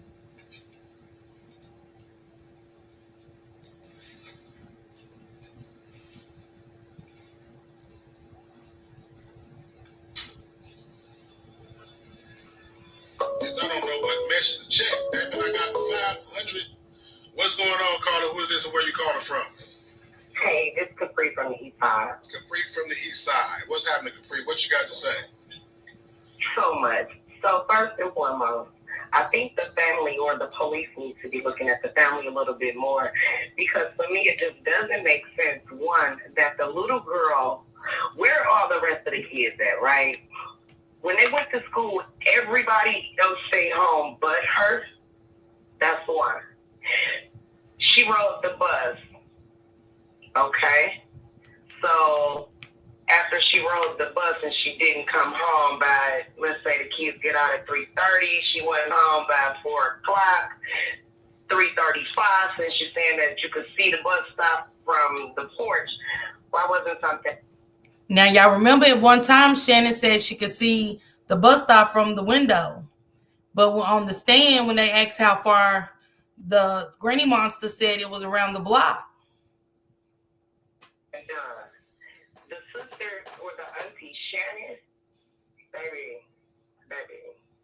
First and foremost, honey, how is you as a woman going to tell us and yourself that you're going to knowingly deal with a man who has told you, hey, I have a past and my past is pedophilia, or I've been convicted as a sexual assault or whatnot, right? How do you then say, oh, okay, well that was his past and it was okay? 1916, you know better, right? I had a child at 16. You know better at that age. That's not something that you would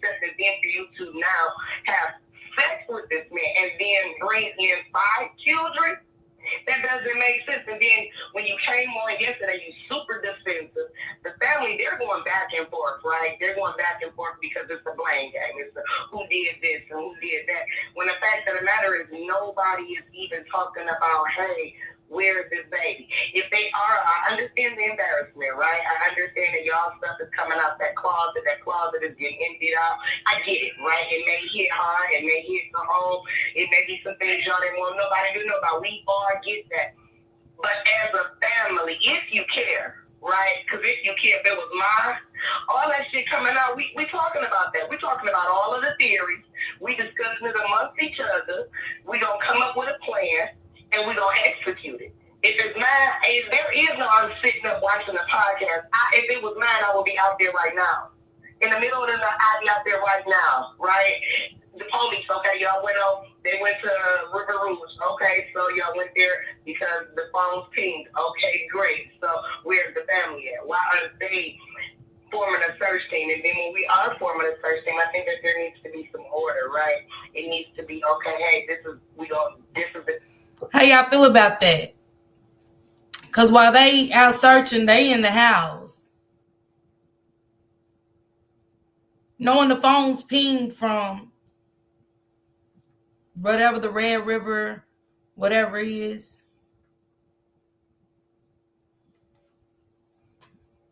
The designated time, this is the area that we're trying to cover. Certain proximity of this area. This is what we're going to cover. Some go this way, some go that way. Nobody is alone. Make sure it's men. And even if you want to, you could even probably try to reach out to new there because they're doing the same thing. They have feet on the ground and they're men, right?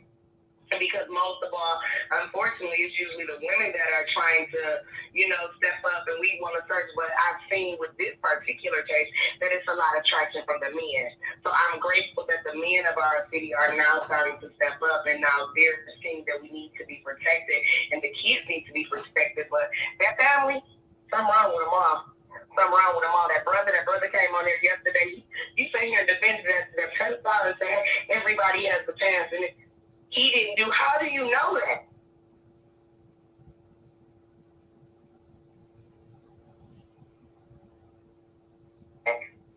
How do you know that?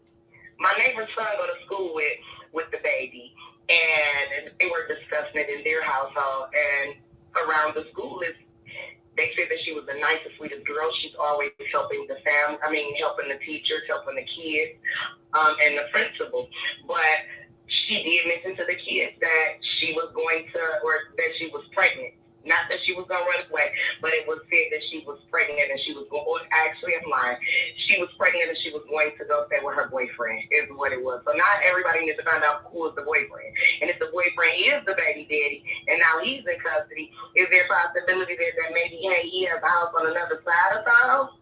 Maybe Messiah is over there.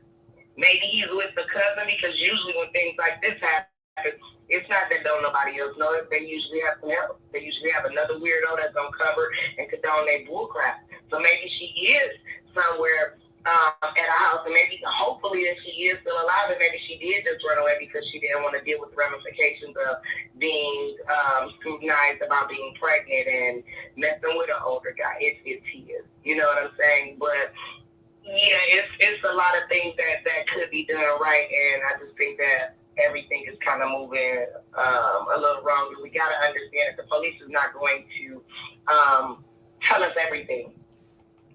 Yes, 2008. Let me see. Vinny said, get out there and look. Absolutely. The only reason not to follow the clues is because you know and you're not going to find her. Absolutely. Has any of her friends or classmates testified to this yet? They Mark D. them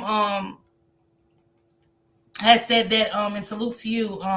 She said exactly, caller. Yeah, Top Flight. I agree with this caller. Absolutely. Mark D said that it was a neighbor, as I wrote in my notes. He said when they was going to search up and down the street. Look, y'all, I'm taking my notes like crazy. But Mark D said when they went down, the neighbor said that they saw her walk up the sidewalk at the time that it was time to get out of school. So, this is in the beginning. I'm just taking everybody back to the beginning. But, he said they said neighbor seen him, and Roxy, the cousin, also said, and I know a lot of people don't like Roxy, but again, I can only go by what is being said from the mouths of the family. That's something I'm going off of. I'm not saying it's believable. I'm not saying it's true and not true, but I'm only listening to the lives like y'all are and going with my speculation of everything. But Mark D and his crew went, and they did say that one of the neighbors said, I seen her walk up the sidewalk around that time. School was out. Because they have to protect their investigation as well, right? They can only tell us so much. And we have to understand that and respect that because they are the public officials that, one, get paid to do that. That's their job. But as our job as a community, we're doing what we're supposed to be doing. And actually, it seems like we're doing more than what the family is doing. All of these people are tuning into your podcast because you're doing something. So one, continue to do that. And when we form this search party, I know somebody said something about a search party tomorrow at 10 a.m. Is that still a thing? Are we going to get up in the morning? I didn't. You know, somebody last night from the comments said, hey, let's form a search party and let's meet up there at 10 a.m. So if that's the thing, like, let's figure that out. And then at 10 a.m., hey, let's go through. We covered this area yesterday. Hey, let's go the block over and then. I was about to say, don't let me be the referee of it all, right? Don't let me make it official. Absolutely. Like, I don't have to be there to make it a search party. But what I will do is when I get the information about the search parties, I will put it on my bullhorn just like I did this morning, right? And let everybody know where it's supposed to be going down there, whether I'm going to be there or not, so more people can get there and more heads will be And if somebody has a bullhorn, that would be essential, right? So while we're out searching, people can hear us so that they won't be startled, right? So that they won't come, even if we're just going on a bullhorn calling her name. You know what I'm saying?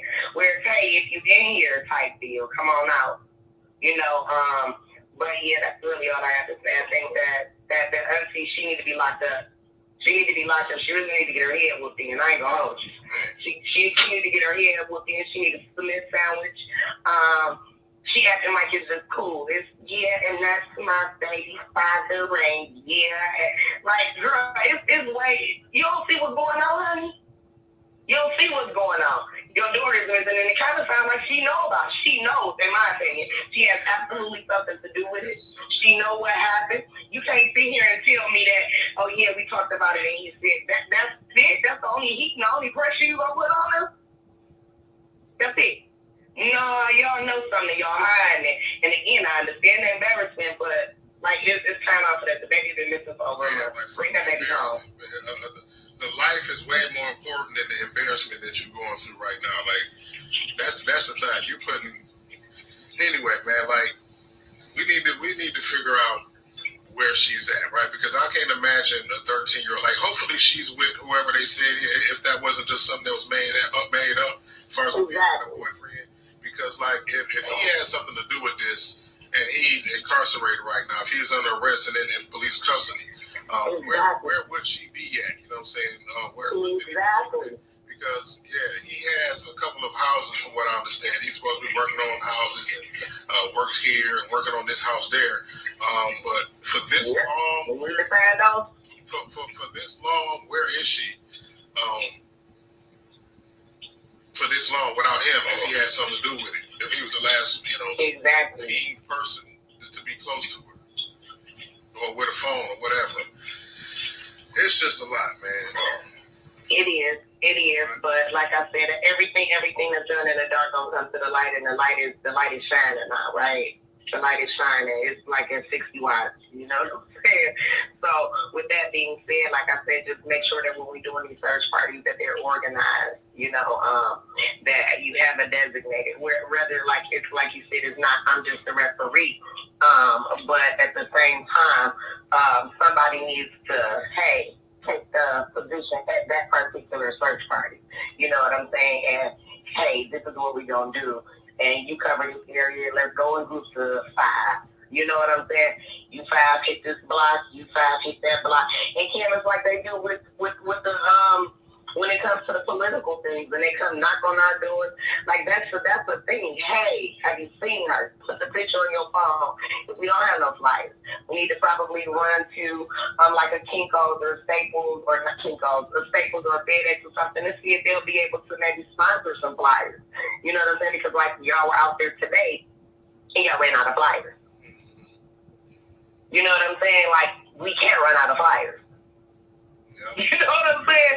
So everybody, let's start asking people who have printers and who's willing to, you know, sponsor some flyers. If they may not be able to come out and search, they can still contribute to the cause. Exactly. I mean, I'm dedicating my media, my independent black news platform to it. So I mean, we should be able to find some sponsors that'll pitch in in exchange for.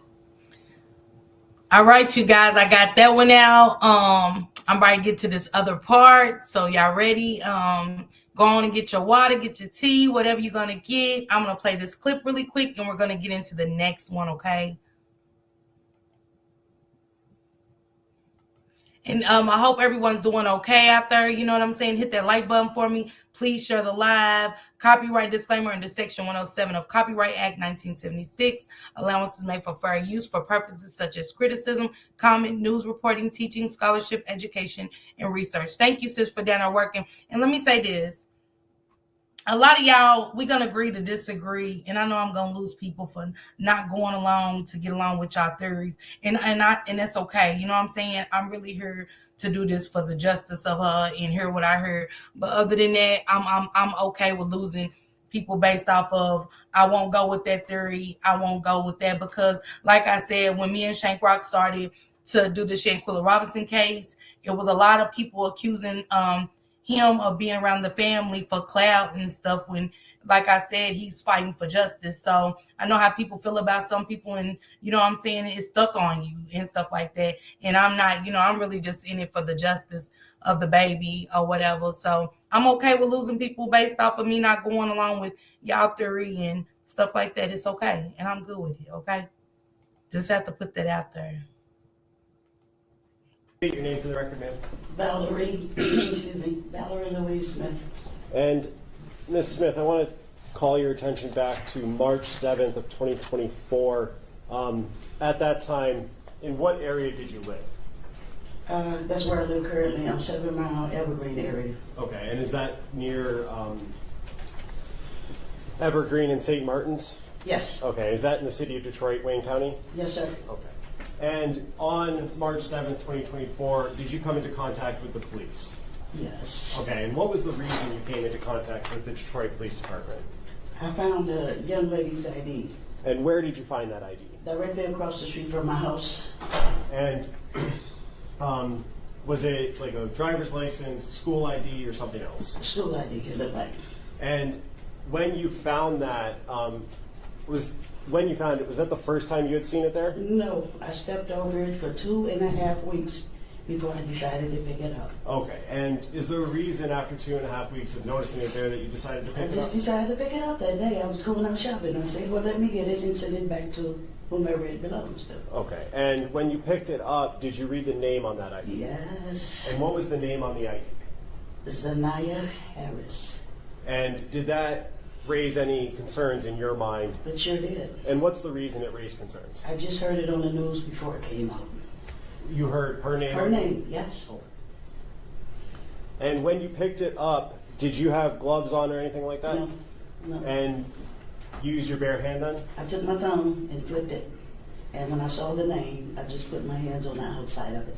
And what was the reason you just put your hands on the I outside? didn't want any disturb any of the prints that were on there. And when you picked it up, did you place it in anything? Once I got to the next stop, I was on the bus line. I took it in the gas station and I put it in a lid. Okay, so let's back up for a second. You picked it up and then got onto the bus? Yeah, but I still had it like this. And I never put my fingerprints on, any more prints on it. And for the record, the witness indicated by holding her hands about Yes. 3 inches apart. Yes. Her fingers.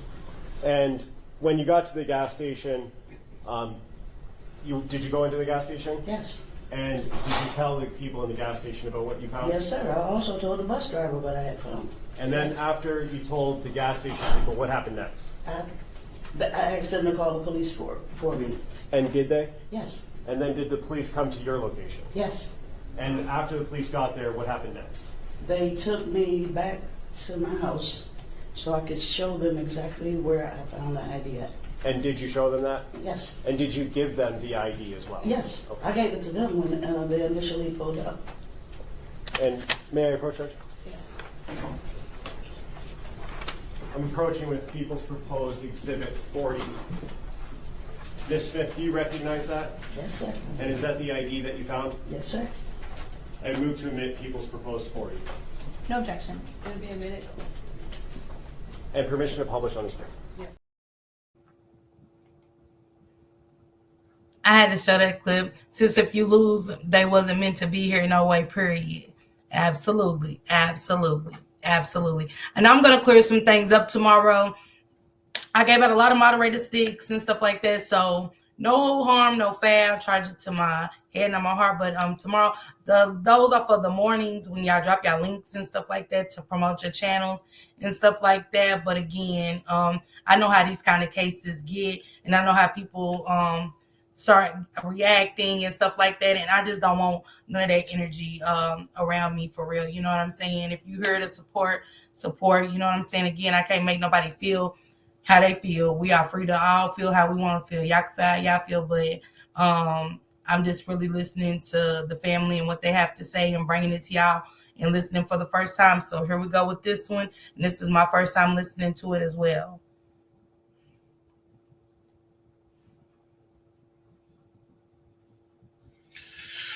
All right, y'all. It's about that time, man. I am waiting for everybody to connect to the broadcast and whatnot so we can get this thing started, man. So without further ado, y'all go ahead and get yourselves comfortable, man, so we can have this conversation with this young lady's family, her father, and her grandmother's cousin, I believe it is, man. So let's go ahead and roll this intro, man. I'll be right back. This is the kind of show.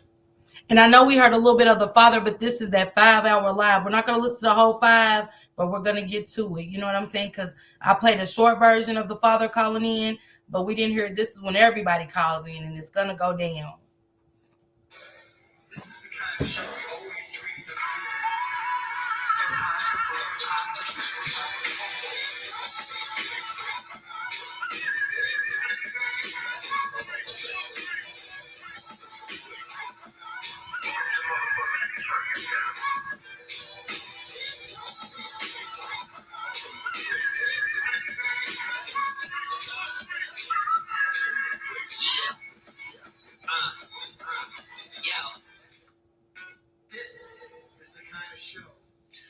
All right, y'all, what's going on, man? We are live once again, and I am right now in the process of trying to get this brother.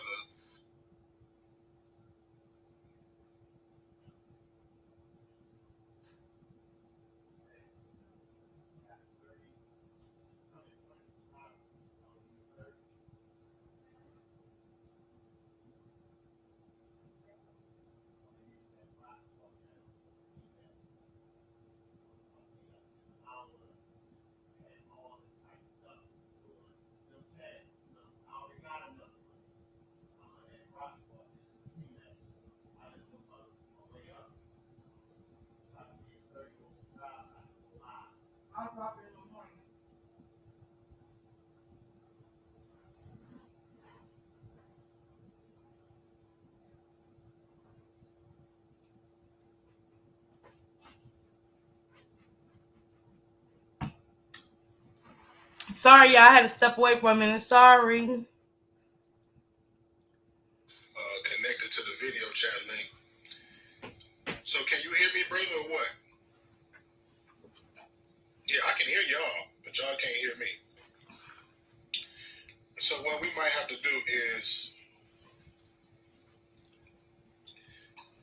we're going through some technical difficulties here. Yeah, so now they just cut off of the video chat. So I'm trying to get connected with the father here. They seem to be having some technical difficulties connected to the. I may just have him call in through the phone line and do it that way.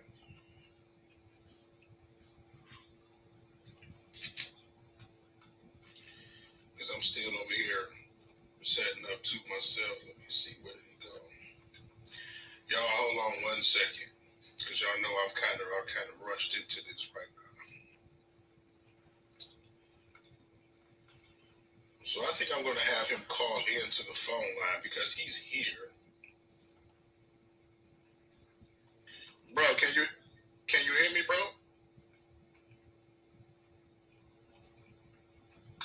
Okay, let me see. I got 2 Mervins now. Can you hear me, bro?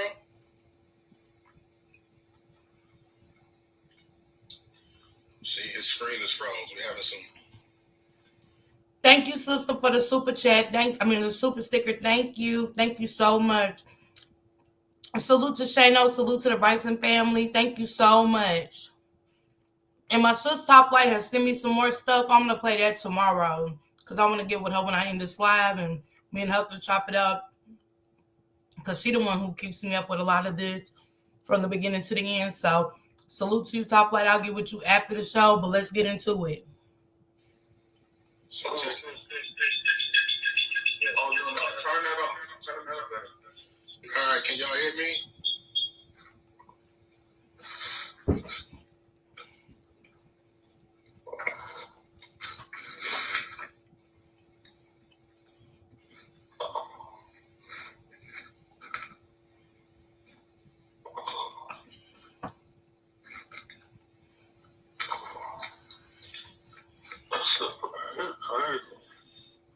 So look, man, I think what we're going to do is I'm going to have him call in, y'all. Let me just end this and text him and have him call in right quick. Let me disconnect this. Give me 1 second, y'all. I'm just going to have him call in the phone line because we'll be all here. Y'all, I'm doing all of this technical shit. Hold on. Just call in 313-723-0481.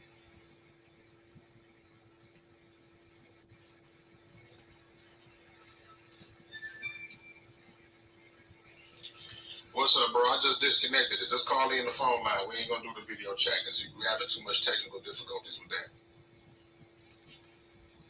You heard me? So we're going to have the father call in, man. We was trying to get him video chatted in, but we having some technical issues. His phone was not audio was not capable to connect to the chat, man. So I'm going to go ahead and let me give me 1 second. 1 second, bro. 1 second. All right, can you hear me? Okay, something is cool. Bro. Yeah. Can you hear me? Yeah. All right. So we couldn't get you on the video chat, man. I really wanted to, kind of talk face to face with you digitally, man, and had this conversation with you. But just first off, man, how are you doing tonight, man? I'm just, I'm frustrated, hurt, confused, just everything, and just trying to stay alive. That's about it. Trying to stay alive. Now, when you spoke to me last night, you said that you had no idea about what was going on in regards to the situation. So, what did you know? What didn't you know? As far as what's going on. So, I got a really, really bad heart. My brain's at 5%. So I was in a hospital when the police contacted me. And so it took me by surprise. So they asked if they could give the grandmother the number. I'm like, yeah, because, we had lost contact. So they gave her the number. So I continued talking to the police.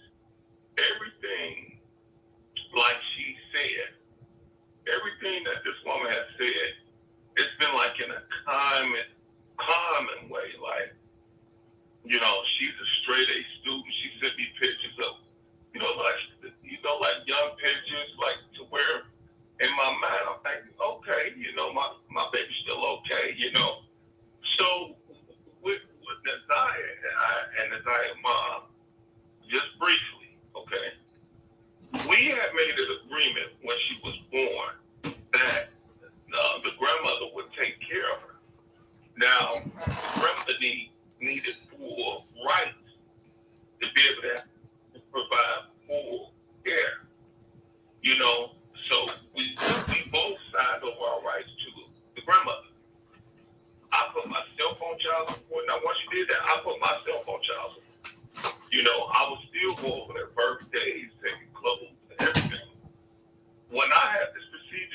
my heart, I didn't have a phone for a while because I was in hospital. They put a defibrillator pacemaker in. I had to go to rehab to work, so I lost contact when I got out of there. They had moved, so I couldn't get in contact with them. Now, forward 3 or 4, maybe 5 years later to now, however much time that was, now my daughter is missing. And that's when the police came down. Okay. So that's briefly. Okay. Now, I want to say, without, I don't mean no disrespect by it, but without getting into too much your business, your personal business, I guess as deep as you want to go. Why was it that you felt like you needed to give your rights up to her as opposed to raising her yourself? If you knew that the mother was in whatever condition that she was in where she couldn't take care of her, why didn't you take her? All right, so I made a decision. For one, without my wife knowing. See, I'm married, so I made a decision without my wife knowing. And her name is Chantel. Tail knew my position where I was in because we had worked together, and we had told the grandmother, the situation.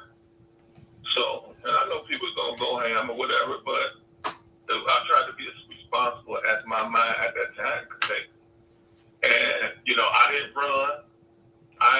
Everybody want to say something. You go get them other guys that ain't taking care of this and ain't taking care of that. I took care of it. So, it was only because at that time, in my mind, I was trying to protect my wife's feelings without her even knowing. So when you said So it was basically Ziya, I'm gonna protect my wife's feelings. So protect something I brought into this world with action to be here. Your wife knowing the decision was to give up custody of your daughter, or what was the decision? To sign the rights over so the grandmother can do full, so she'll be able to provide anything that she needed as far as funding, stake, whatever she might need. So you made that decision without your wife. So do you feel like had you told your wife the situation, she would have what? Maybe convinced you to take her, or convinced you to do what you know what?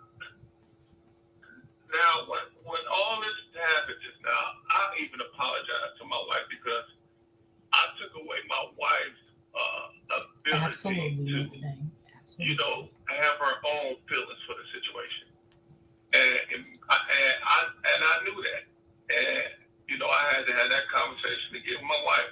Now, had I not done what I done, I know for sure this situation wouldn't happen, and it's tearing me apart because she would have had the 2 homes to go to and come to, and a lot of stuff. But my background growing up, it wasn't. I think it's still. You gotta understand.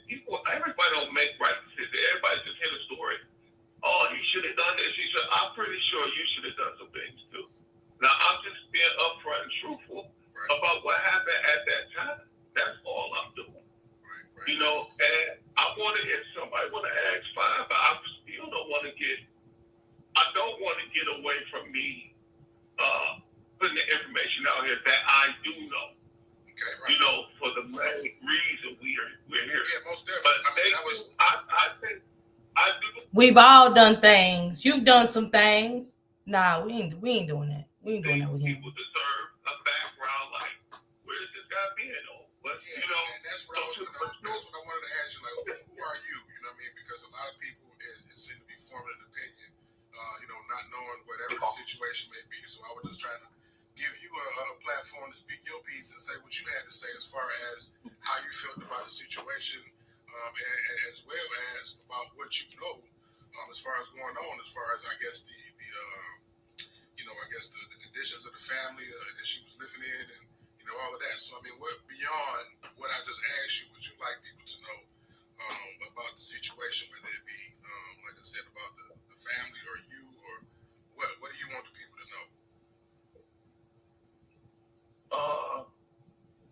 I mean, I would take any questions if somebody want to ask, but as far as if we are moving forward to the grandmother of Naziah, I'm gonna move right forward. Okay. Now, before we do that, though, I do see one question that I want to address. Now, somebody asked, so did you cheat on your wife? Okay, and conceive the baby? Yeah. The Bryson family said, I'm not trying to talk about him, but damn, he doesn't care about his daughter's well-being. Nobody cared for that baby, but I do. Justice for Naziah. That is what it will be. Yeah, that is what it will be. So you did that basically protect her from knowing about her and gave her up to the grandmother. So at what point did she find out about your daughter? So, for one, when you put yourself on child support, they come out. I didn't know that. So they came out, and I came home from work one day and I had to have a total conversation with my wife. And what had happened had been done already. And that's how my wife found out, and I had to deal with it, and I had to deal with it. I'm glad I learned this part. I'm glad I learned this part, because it was views out there like, we don't know how the wife felt. So basically he did know. He said the people came out. I'm glad I heard this for myself. He said the people came out and he had to make a decision.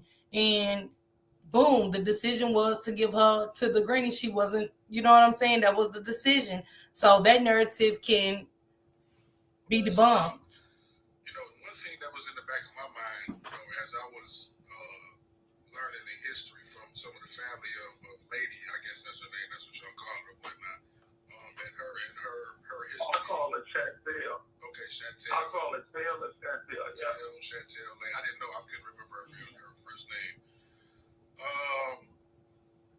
Like what was she like when you were with her?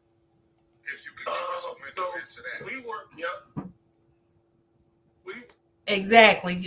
Yes, 2008 said I won't speak ill of him since he has passed on, but and that's exactly how I'm feeling. Yes. We redid homes, and she was really good at painting, drywall, and things like that. So I don't know if I was arguing at home or and I used to drink heavily, smoke weed and drink all day back then, and was trying to live to something I could get to sober.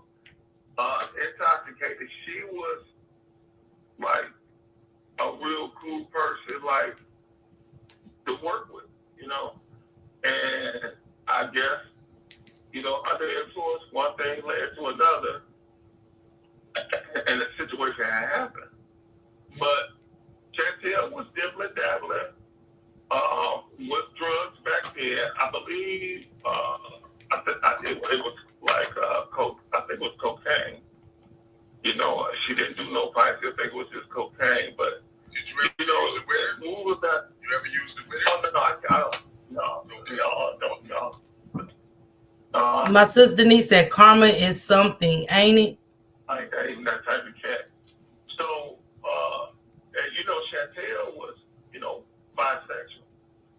So, it was kind of almost like a party lifestyle. You know what I'm saying? So, and that's what it was. Now, as far as when I talked to the grandmother, this situation has gotten a lot worse.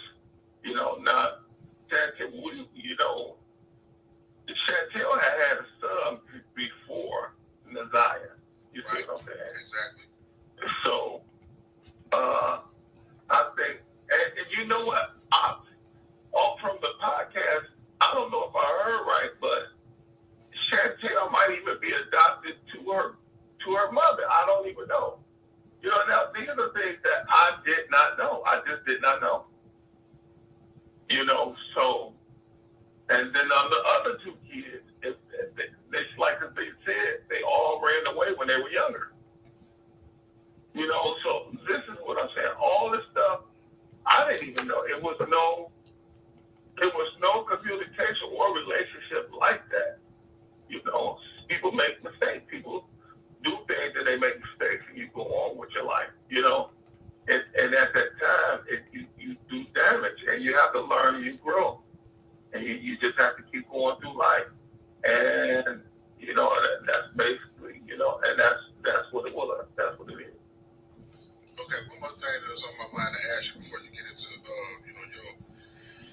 your comments about the grandmother and whatnot. Like, so since you cheated on your wife and had Nevaeh, and you kept that secret from her to protect her, once you find out. Another thing, y'all, I don't know if he did it for the show, but it was just a correction of, because Roxy corrected him about the baby's name. Hey, Perp, salute. Y'all make sure y'all go subscribe to Perp as well. And welcome, Northern Dame, my bad. But had the father never corrected her name. Roxy had before, but the fact that he kept, it was Nevaeh's, and it was all kind of stuff. And the father never said, no, it's Naziah. You know what I'm saying? She didn't say bring the baby home. Like, what was that? That was never a conversation as far as after she found out. Yeah, it was always a conversation. It was always a conversation. Now, that was one of the main reasons I was taking bikes, clothes, whatever that baby wanted over there. And that's, that's the reason why. How do a conversation with you? She said he was heavily drinking. Yeah, we bet. How do a conversation was? Yeah, it was always a conversation with my wife, but that's why I always took clothes and bikes and anything she needed over there. We're not talking about over there. You was taking things over there because y'all was having conversations about bringing her. Absolutely. We were trying to get, to still be in the baby's life. Be involved. When you make a decision, you just can't just automatically change it. Like, no, right. Yeah. You just don't do that. So you show you can be there, and you show you can be responsible. And that's what I was doing. I was showing I could be responsible. I kept up my child support payments. To this day, they're still going. And and that's what it is. My wife is a very supportive person, and it's nothing that it was nothing on her. None of this is on my wife at all. She's a beautiful, supporting person, and that's what it is about her, She was supportive enough, basically, to say, you could pay your child support and make sure she gets what she needs, but she can't come here, basically. You know what I'm saying? He's not being as transparent. He's being transparent, but he's talking in code. You know what I'm saying? Okay, I'm talking too much. I'm gone. I'm just listening. Go. No, Northern Day, you speak your mind. Speak your mind. Go forward, whatever the details is you want to share about the family or the grandmother, the situation, your whole view of the situation right now. Okay. So it's like when I was in the hospital and she was queuing me in on everything, she was telling me like the baby never ran away. This has never happened before, and she was seen running with some kids. So, we're gonna find her and we're gonna bring her home. And now my family's asking like, well, are they gonna do a police conference? And I'm like, well, Mama said they weren't gonna do a police conference. They're trying to schedule it's gonna be on this day. Now, mind you, this is like around the 9th or whatever. I believe it was the 9th when we was having these conversations.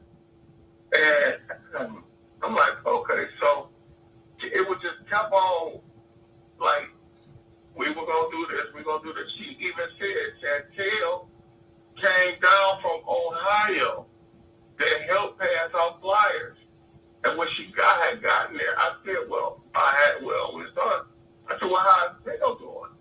She said she's not doing too good about it. And I said, oh, okay. And I left it at that, because, I know what type of state Telly be in. So I left it at that. she was helping look for, as far as I know, they were passing out flyers. Far as he knows, they was help passing out flyers. But this is my thing. I get that Annette's raised the, but how was Chantel doing? Instead of saying, hey, how's she doing? And then say, hey, can you, have her give me a call? Because that's who you lay down with. You get what I'm saying? I get Annette. She was in Annette's care and stuff like that. But at some point, it's almost like, why wouldn't you want to speak to her physically? Look at, so as time going, it's just a whole bunch of, like, I would call mama, and I didn't want to bother her. But she was always be like, I'm tired, and yeah, baby. And she's always like she seemed like the perfect. And look how he said, I didn't want to bother her. Man, my baby's missing. You bother her every second on the hour. Yeah, I didn't want to bother her.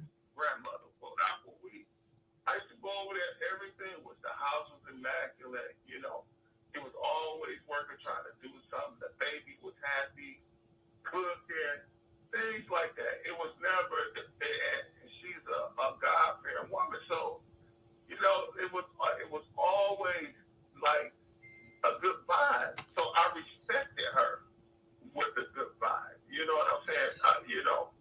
So, if she told me something, I really believed it. I would have never thought it would be so much shady stuff coming from her direction. And then they got twins. She has twins. They used to live with her.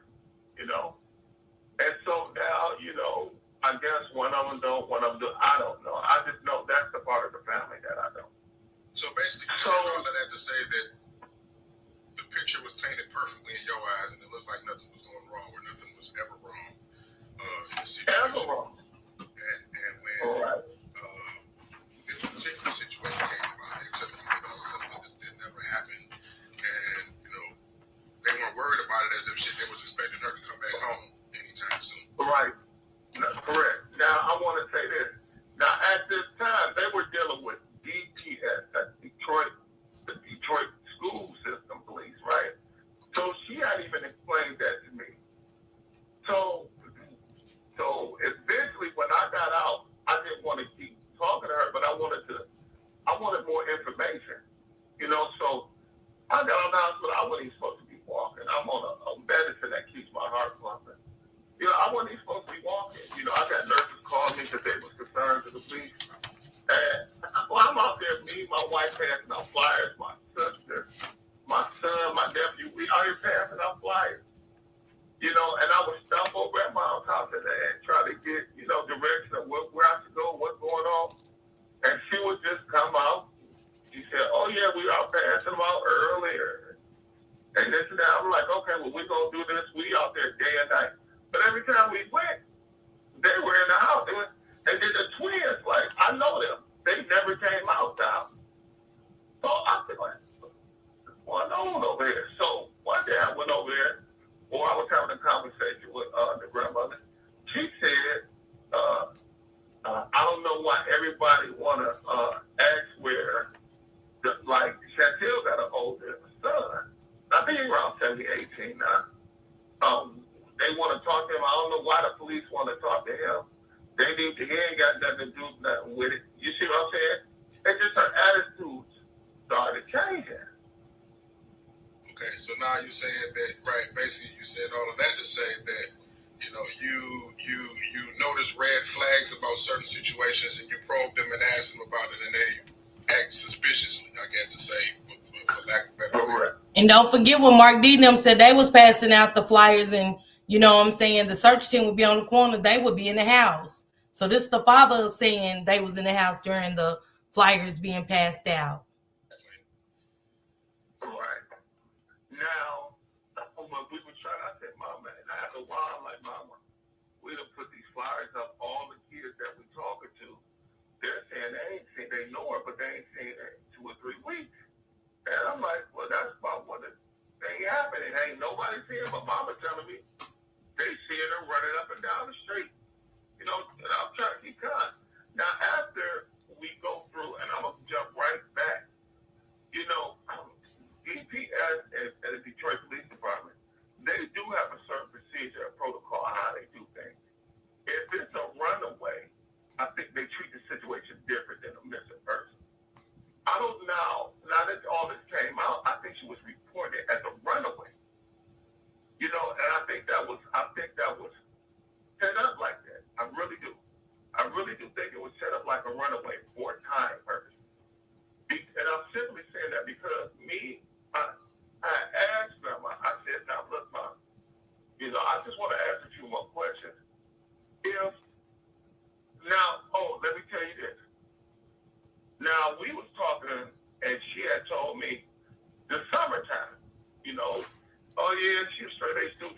going to the summer school classes and everything.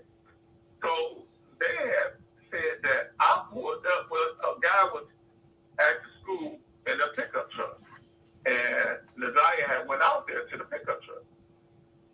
And the principal had supposedly went out there and said, who were you talking to who was that? Ziya said, I said, this is my dad. So the lady was like, your dad. So when she started walking towards it, they said the guy pulled off. So the Ziya came back in. So I said, well, Mom, I didn't know where y'all lived at. She was like, yeah, because we moved. I said, well, ain't nobody called me. She was like, well, we tried to call, the number didn't go through. I said, Mama, I was in the hospital so long, I don't even know where that phone was. I said, so, and if anything, what happened, I will call you. She was like, I know you're very respectful. So I'm not thinking of the conversation, so we still talk. I said, but what did she say? She said she asked her, what that she said, she looked at her and said, that's my daddy, Anna. And she was like, that is not your dad. And that. So I think she said she started crying or whatever. And she said, we'll deal with this later. So I'm like, okay. So now, not going back real quick. Now, mine, I told you when we got out, we was passing out flyers. I would go over and ask her, what area should I go in? She was like, well, go down there to Chancellor, on Chancellor. So I guess the back of the school sits on Chancellor. I said, well, why would I go down there on Chancellor? She was like, because that's what the Ziya walked through the field and met with that guy at the truck. Let me pause it. Don't forget that he said he asked some friends on the street, have they seen the Ziya? They said no. But Annette said, yeah, we talked to the friends and they said she'd be running up and down the street. So you mean to tell me she's missing and people saying they seen her and y'all ain't said, well, which way did she go? And I can't see a pregnant 13-year-old running up and down the street. Let's put that right there. I said, so she walked through the back of the school and walked through the field? Yeah, it had came out that Jarvis had went to the school. He had been going to the school, talking through it through the fence, but he had pulled up one day at the school and they said the teacher asked who he was, and she said, that's my dad. You know what I'm saying? And the school had contacted Granny Monster, and Granny Monster said that wasn't her dad, but she's going to tell the father, of course, yeah, when she told me that I started crying, that's not your dad. Shut up. No, you didn't. Because if you did, he wouldn't have been up there to that school another time talking to her through the fence. They said he always went up to the school. So those lies right there are debunked from Granny Monster. Stop it. I'm trying to figure out. Say all of that to say that the story that she was possibly dealing with somebody out of her age range and was not doing nothing about it. Nah, I'm about to tell you some more stuff. I just want to give you that scenario. Now, Ziya is smart, okay? If that was the case, I believe she was covering up for somebody. He didn't want them to get exposed. Now, as I listen to your podcast, over age. that she knows. Yep, that she knows. And they not her age. Now that I listen to your story, and it's like this guy who's one of the twins' boyfriend. You see what I'm saying? And this guy's supposed to have all this sexual misconduct junk and all this nasty stuff. Okay, red flag. Yeah, I believe that's him. I believe it's him. Because I don't know none of it. I believe it's him. I don't know. Why you didn't make it your business? I know you were sick and all, but why you didn't make it? Once you start saying that she was acting shady, that was all the more reason for you to start investigating what was really going on. I don't, you know what I'm saying? So I don't want to say it's this guy, but I believe it's him. I just heard about this yesterday. So now before all this, me and Mom was having a conversation. I said, well, Mom, well, how did you manage? She said, well, I think Shan, one of the twins, her man would pick up the kids from school sometimes, take them up to his shop, and they would clean up and work up there, and she would go pick them up. Y'all noticed that never came out on the stand. She said she would pick the kids up from school. But I heard the father said on this interview that she told the granny monster told the father that he would pick up the kids from school and take them to the shop to clean up, and then she would go pick them up from the shop. Good information. So I'm thinking like, maybe this is the guy she was protecting just before I even know this guy was a pedophile. So, I'm like, okay, Ma, we need to look at that. She was like, no, because he ain't with her no more, or whatever that she might have said, So I'm like, I'm thinking in my head like, okay, but now I listen to your podcast and I'm putting two together. So your podcast, I listened to that last night, right? Right. That night I texted the grandmother. I said, oh my God, I can't believe you. I said, twin, like this shit really hurt. I said, y'all sick over there. I said, 7 kids. Like 5 with this guy, 7. You know what I'm saying? But I asked Mama before I sent them texts, who is Jarvis? This woman sat up there, act like she ain't know who he was, and then was like, that's boyfriend.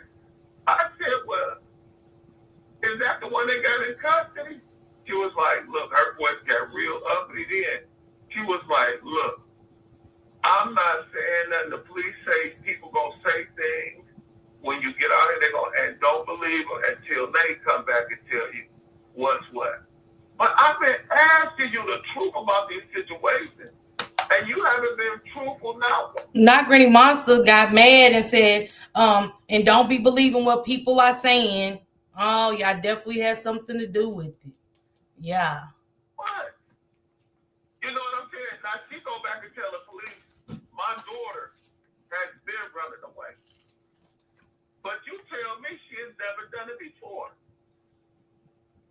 I mean, it's so many things that's not added up. And that's the thing that I'm hearing from a lot of people as far as, and I'm not here to throw nobody under the bus. I'm just discussing the things that I've heard and things that I see. You know what I'm saying? And a lot of people are saying that the story from the person that it's coming from is switching up, like, left and right, up and down. You know what I mean? So I don't know. And then so when I'm given the information that I'm heard, that I'm being told, it may sound like my shit is up, down, left, and right. You know what I mean? Right, but coming from the grandmother, man, this should be on point. Period. And I'm gonna say this. I actually obtained the contact number for the grandmother, and I called her not long ago, less than 2 hours ago, and I reached out to her, respectfully, and said, I'm Mark Dean from Selma Radio. I'm a citizen journalist. I'm independent media outlet, and I've been kind of covering the story over the last couple of days, and I wanted to reach out to you to see if you wanted to have a conversation and share your piece on what's going on. I'm unbiased. I'm not the police. I'm not, I'm a citizen journalist. I'm not even the mainstream terrestrial news corporate outlet. You know what I mean? So I was just giving her a platform to speak, and to me personally, she sounded a little, I don't know if it was worried, disgruntled, or whatnot, but she declined my offer to speak and got off the phone real quick. You know what I mean? Yeah, man. She ain't trying to deal with none of this, man. I'm telling you. That's why I didn't even want to ask her questions, because her demeanor was off. You know what I'm saying? I'm trying to respect her. She has always been, when they say grandmother, I'm talking like a respectable person. I don't even know what all this stuff, all the adoptions and all this stuff. It didn't even seem like that was in that category. It's like she's been adopted. From what I hear, the grandmother, and I don't know how true it is, right? But 2 other people is telling me they don't all know how she ended up with not only your kids, but the other 7 kids under the age of 10 that's in the house right now, because she in fact lost her kids to CPS when they were younger. Her 5 kids, so they all ran away or something like that. But that's just a story that I'm told. So Right. Oh my God. But yeah, man, like I said, man, I really just wanted to, like I said, hear how you felt, you know what I'm saying, see, you know, how you was doing to give you a platform to speak, and ask you a couple of questions, because the main concern, you know, from even me, you know, it was like, you know, where's her dad at? Like, where's he at all of this time? You know, so, you know, just wanted to, you know, give you an opportunity to speak and tell everybody what it is that she was going through in regards to all of this. Well, yeah, I appreciate it, man, because, you know, when I do talk to police, you know, you only get you listen and you got to let them do their job. You know what I'm saying? And I appreciate the Detroit Police Department. I do appreciate DPS, because when Detroit stepped in, bro, all this stuff started moving like clockwork. You know what I'm saying? When Detroit Police got the case, everything started moving like clockwork. I want to get like Tamara, that police commissioner. She has been overly outstanding. Eric from the 300, my sister Kelly Stein, she has been networking, doing things, and I appreciate it. I mean, I'm talking about Eric called me from the 300, called me at night. We got to talking. He said, "Hold on, we talking to this deputy chief trying to get answers through." I didn't even know they worked that night like that, you know. So, and I really do appreciate it, and I really do think if it wasn't misled, I think a lot of stuff could have been done a lot faster. I really do think the whole situation was misled, like she was a runaway, you know, and to cover up some real sick stuff that was already going on over in the house. Yeah, that's kind of up the lane that you know, somebody else said. You know what I mean? As far as same thing that they said, man. So, but yeah, man, I'm gonna give you a break, sir. I'm not gonna keep you all night, man. I'm gonna let you know, let the call in line breathe a little bit. Everybody is discussing the comments, you know, the conversation we just had. So you can go check that out while I prepare to open up the phone lines for the grandmother's cousin, who is very adamant about speaking about this situation. So, Right, man, I appreciate you sharing your thoughts, man, and you know, I don't appreciate you sharing your experiences, because I don't appreciate you going through this, brother. But you know, I'm glad that you were sound-minded enough and you know, hard enough to speak with us about all of this right now. Oh yes, sir. Yes, sir. Yes, sir. I've done a lot of growing. I mean, I'm talking about some of the biggest mistakes in my life, man. And I got a wonderful wife who stuck with me. And I'm hurt. I killed myself on this one. You know, sometimes you can really hurt yourself. And I don't want to say even grow and move on. You got to stay there for a minute. I have to stay here for a minute, you know, and deal with this situation. This ain't no get your parents' car and have an accident. So this is my baby's life, you know. And I really do feel like I left her high and dry on this one. It don't matter if I lost contact or what. It should have been. I was a man. You feel like you failed. You feel like you failed. I feel like I should have continued being a man and had the conversations I needed to have. You know, because it was men out here doing that. They were having conversations, having that life, having that. Even the ones that didn't have jobs, some of them, they had multiple relationships. They had relations with different women and babies, and they did what they could, you know. So are you still with, is it your wife currently that you with now, that you still with back then? Oh, yes. Okay, so as beautiful and as wonderful as a woman as you described her to be, you don't think she would allowed you to take your daughter in? Oh, now, you know what? I do. But it's not like that when you out living a certain type of life, man. It's just not like that.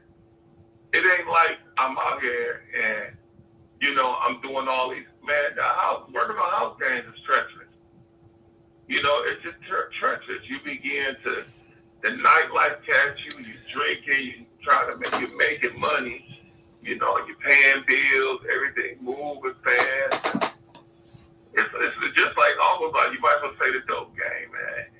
And you moving fast, and you're not recognizing. You're not recognizing a lot, man. You're just not. And you have to be a sound mind. But you know what? Just like now today, you know, you have to tie yourself to somebody and to something. You know, and that's what I've done. I've been to a lot of ministries. I've been to Perfecting. Pastor Wine, he has been a blessing over there. I learned a lot from the ministers over there. That sharpened my game, and I just kept moving around to where, you know, I'm now tying myself to over here with Great Faith Ministries, and they have been there for me, and they've been a good anchor. I talk to the pastors over there all day, and you know, I'm able to go to them with the problems to straighten things out, and as best as you can. You know, you have to continue to live your life.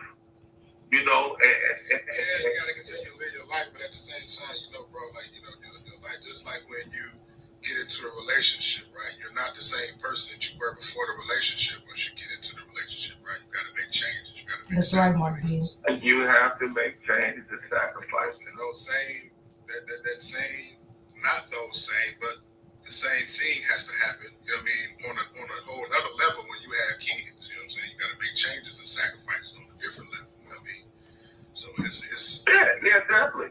But what I'm saying is that people are always running their mouth. I'm out here in the open. Everybody that says stuff, and you put them out here in the open, then you will get bombarded too. Nobody's perfect. right. You have to stay, just like the grandmother. She was a beautiful person. She has to stay under the word of God. Just like me, I need to stay under the word of God. You know, when you make that lifestyle change, it's a lifestyle change. You know, it ain't just for that moment. And then when you begin to walk and do those things, it's a lot of things you learn. You make mistakes, you move on. I made my mistakes, and I'm still gonna make mistakes, but I'm not gonna stop. You know, I'm not gonna stop. I'm just not. I'm not gonna stop. And that's just what it is, man. It's just what it is. I have to keep going. I have to keep going. And I'm not saying go on without. He has to keep going, but your baby's missing, and you know, all this shady shit's been going on, and you know, you gotta move on. You know, life goes on. And he keeps making excuses. With this situation. I'm talking about as far as learning and growing. People are always gonna have a comeback to anything you say. But you just gotta keep on. You gotta keep on going, man. You can't stop. All right, brother, man. Like I said, man, I appreciate your time, man, and you know, getting your opinions and your view of this whole situation off your chest, man. So a lot of people had questions. Like I said, as myself, wanted to know a couple of things, man. So I'm glad that you cleared it up as possible, as best as you possibly could from your angle, man. And, like I said, you go ahead and get some rest, man, because you know I don't want to put no more stress on your brother than you are. Absolutely, Clyde. Like I said, open up the phone Reach line. back out, man. Oh yeah, Reach man. back out. Come on, bro. I'm stay in contact with you.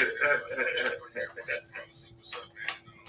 You know, this definitely, like I said, kind of dear to my heart because you know I'm kind of going through a situation with CPS where I'm, you know, fighting with my son on some different level type shit. So you know what I mean. I just kind of feel for this whole situation right now. So, but Yes, sir. Yes, sir. yeah, man, we gonna clear it out. And let's see what Kenya got to say, man. You enjoy your night, get some rest, man, and check out the rest of the broadcast if you choose to. Yep, and then I'm gonna come back at you to see if you check out this post. We're gonna be out here searching for this week. We're gonna try to do a big push like between Wednesday and Thursday. On one of these days where it's decent to where we can be comfortable, because I don't want to inconvenience nobody. And we got all the flyers, so if you want to come out and help, that'd be a blessing too. All right. And I understand. She said this was touching. I thought, you know, in a sense, you know, but and you know, I just feel like I still feel like they failed, and even though he admitted it, it was still like, you know, certain things was asking. You know, I think Mark D was getting to it that, you know, I respect Mark D for saying and stuff like that, that still was like, you know, he had to call him out like, well, you know, it still doesn't stop this from, you know, and stuff like that. So it's just certain things. I understand what you're saying, Miss Dame. I do. All right. Hey, thanks a lot, man. Appreciate you, bro. Appreciate you. I'll talk to you soon, man. Yes, sir.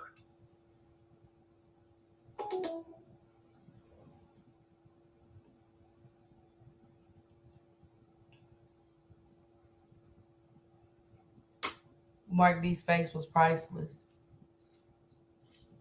It was priceless. I felt it.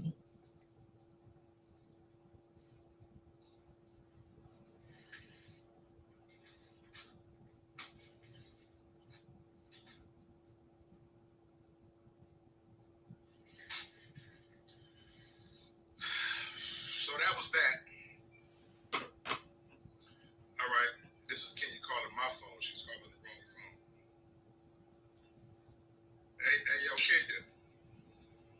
Kenya. Yeah. What you did was call my personal phone. You were supposed to call the number you was texting before. That's the call number.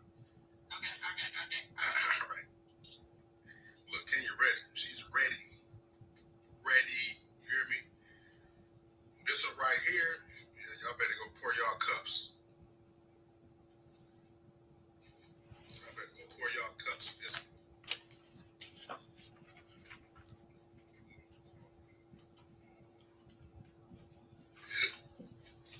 So I'm just waiting on Kenya. I'm going to call her. She gonna call me first. What's happening, Kenya? Kenya, Yes. what's going on, sister? You know, first and most, I want to say I don't mean no disrespect to my family, and let alone the person that's in custody family, because he has more. He's got what 20 children out there, so I don't mean no disrespect to them because I know they're listening as well, right? What I will agree with Isaiah's father is that I was never expected in a million years that my cousin would be involved in a situation like this because she covered very well. And when I tell you I would sit over there, kick it with her, never suspected anything. I mean, I've been rubbed the wrong way by some people that she had over there, and I asked her about it, but I would have never, ever, ever, ever in a million years would have thought that cousin was involved in this kind of a situation here to where she didn't protect children. So that's What I will... Go ahead. Huh? No, go ahead. What I will say is that a cousin came to me and told me some things. I got some things verified by another child that I spoke to. So she verified the story. So once she verified this information, I then went on Facebook in September and posted about things that was going on over there at my cousin's house with the twins' children's father. And they reported her page. The Granny Monster and the Auntie Monster reported Kenya. So Facebook took her page down. I posted his picture for a while. And my family is so blindsided that they didn't even see the big picture that I was posting. They was just upset that I was posting. So the post is the post that you're talking about the one where that I added to the screen yesterday. She said you can't sweep. Oh no, sir. She said can't sweep pedophiles under the rug anymore. It's not okay in that. This molestation stuff in September. And that was January the 12th, you guys, of 2024. She said can't sweep pedophiles under the rug anymore. It's not okay in that.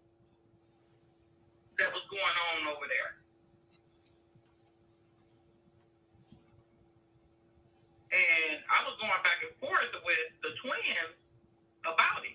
Like, y'all got a whole child molester over there. What's going on? So this is a shock to just know that she knew about it. They all knew about it, covering up. They even had the children lie to the police about a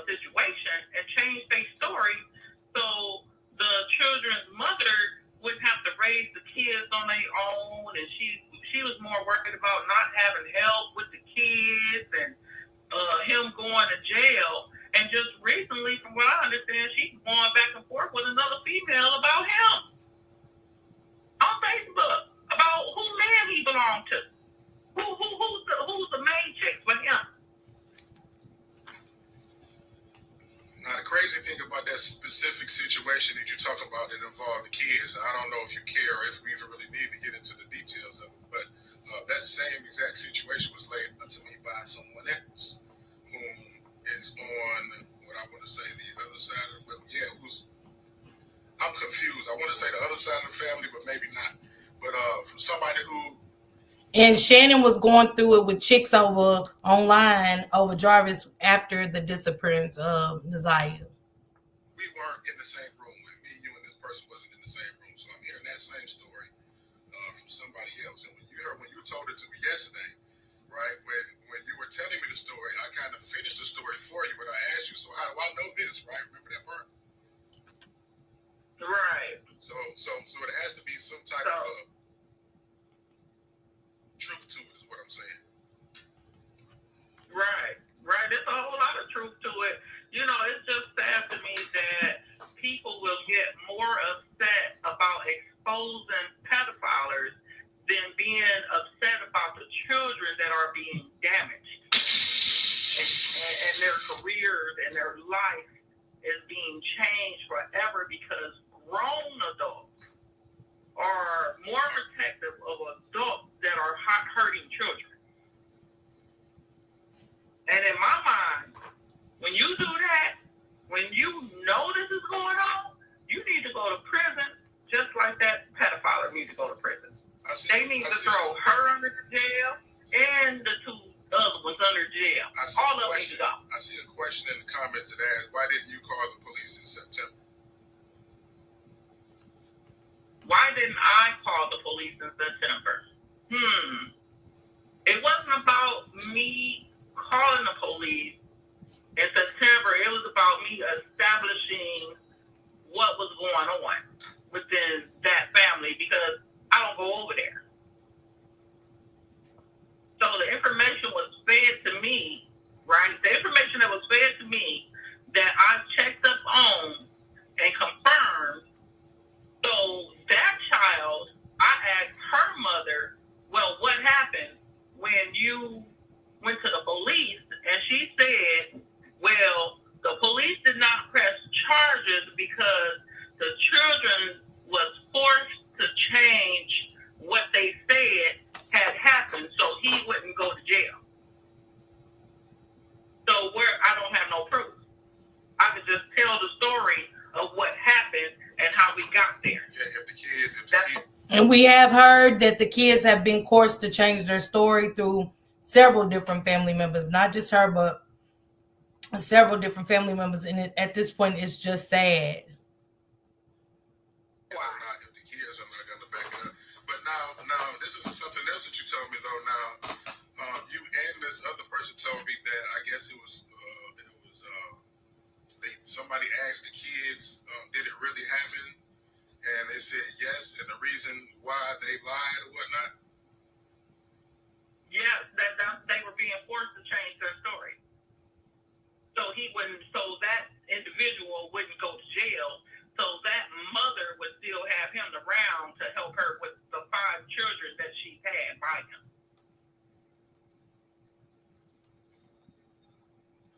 So they forced them babies to change the story, so he wouldn't get in trouble. So you say all of that to say that there's a track record of them knowing detrimental shit happening and them covering it up. Oh yeah, absolutely, 100%. When that little girl, my little cousin, confirmed what had happened with that grown man. Oh, so they over there covering stuff up, and then that's when I blew up and put it all on Facebook for everybody to know. They covering for sex offenders over there. So that's why I didn't go to the police, because if my cousin took her daughter to the police station and told them, and they said, well, ma'am, we can't do nothing because these kids are saying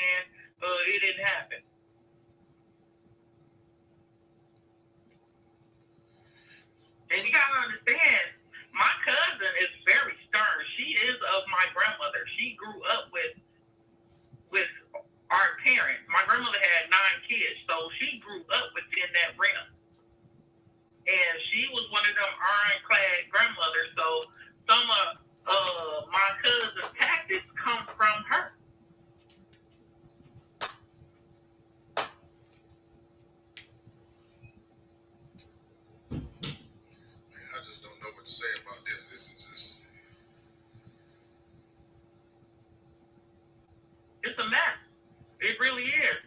This So- could have been prevented. If you was to take a shot in the dark, right, and you was to, have your theory on where she is right now, or what happened to her, what is your theory? What does your heart tell you happened? Ooh, wait. I don't know if I really want to answer that right now, because I want the best for Isaiah. I want her to be alive. I want her to be well. But they had time enough to do whatever they needed to do. If they did do something, they had time to figure out what to do. They had that time. So I don't want to put that on my little cousin that she's not here any longer. But it seems that way. And it seems that they had enough time to do whatever they needed to do. Y'all heard she keeps saying they had enough time. They. And now she's gone. You know what I mean? So, for my family's sake, for my bloodline, I love all my peoples, but this right here could have been prevented if everybody would have opened their eyes, because a lot of my family members are still sleeping. Their eyes are not open at all. This situation didn't have to happen, but now that it has happened, maybe this will have other families rethinking how they are handling pedophiles, child molestation. Maybe this is what needs to be.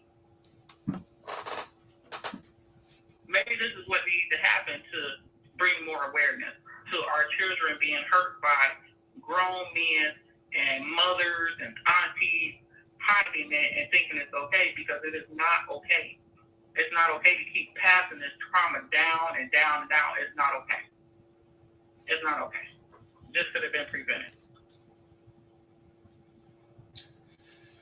Yeah, it absolutely could have been prevented. I mean, just like every other situation that we see like this on the news, you know what I mean? And just like I said, yesterday to you, unfortunately, we all know that this is, I want to say probably not going to be the last, but we know it's not going to be the last one. You know what I mean? And people got to wake up. And part of the whole point of me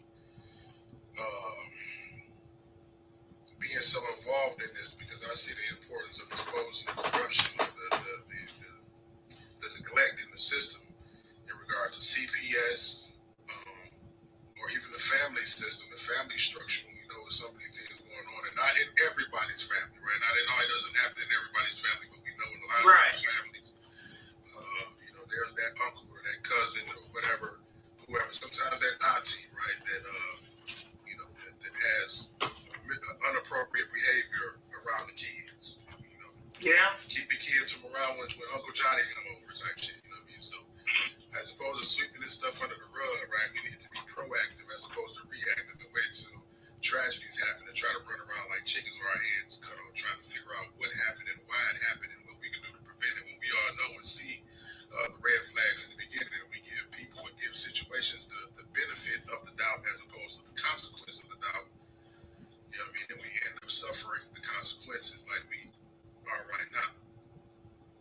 Yeah. So that was the whole point of me, like I said, just kind of involved in my platform in this, because I just see that just like any other time where I see a void, I try to fill it. So I feel like it was a need. This conversation was needed.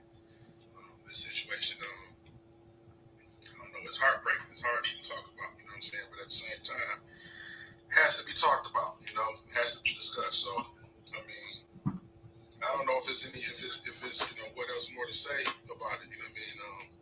We need to find her, whatever the case may be, you know what I'm saying? We need to get some resolve to this situation. I hope, like you said, that she's somewhere safe and turn up, because it's crazy out here. No teenage girl need to be out here with people that it's not her family and mean her no good. You know what I'm saying? So Well,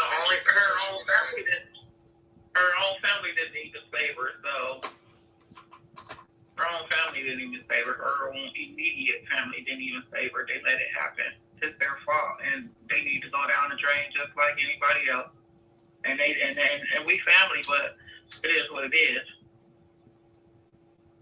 So to all the people out there that's praying for Nazia, I thank you. For all y'all that's praying and hoping that she be safe, I thank you. And for those that don't understand what's really going on, I hope you wake. And drop a 1 in the chat, even if you're in the bushes, if y'all agree with what Kenya is saying. Because it can happen to your loved one, it can happen to your family member, and if it is happening to your family member, be that black sheep. Speak up, because I don't care about none of my family not liking me. Because I speak up on things that need to be spoken up on. I'm not scared to say nothing. So if you continue to be scared and not speak up, things will happen and they will continue. But somebody got to break that chain. Somebody got to stop it.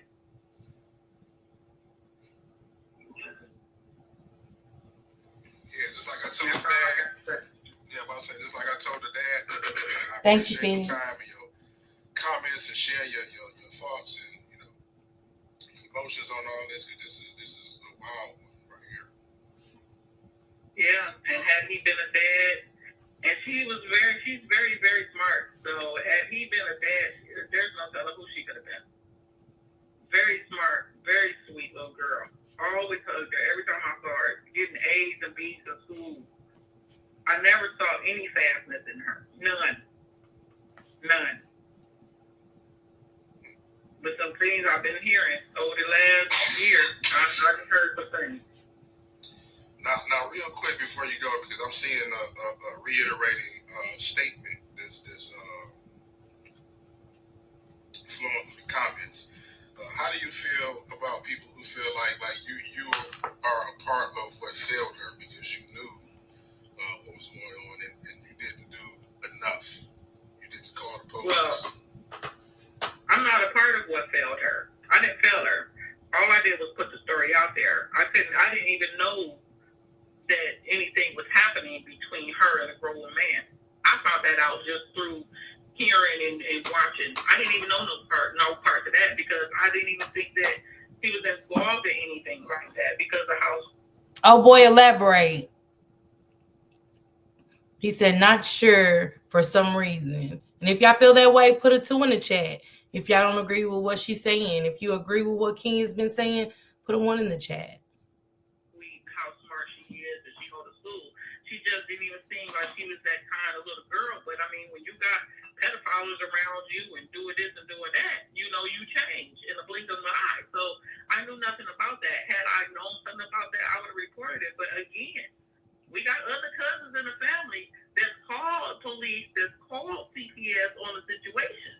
Now, CPS and the police kind of failed her. Not me. Because had I known, I would have made that call too. But I didn't know.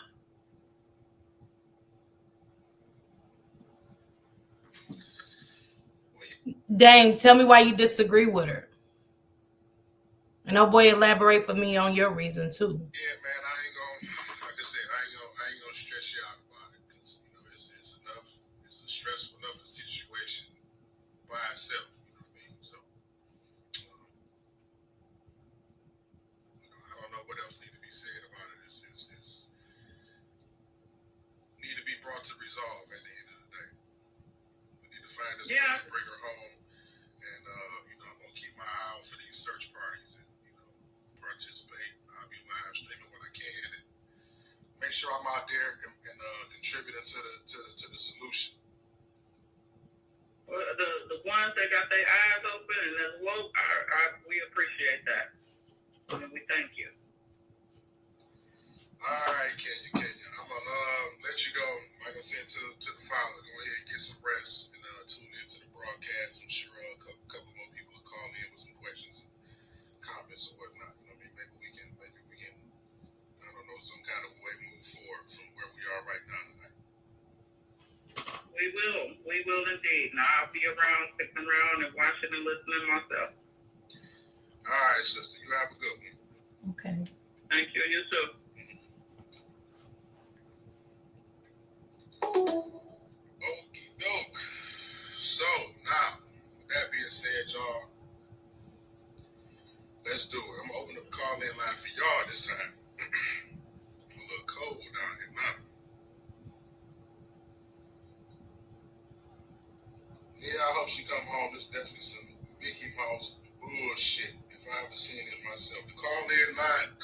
line is 313-723-0481. If you call in and you don't get through, that means I'm on the line already. So just stick around, come back to the chat, listen to the caller, and come back in.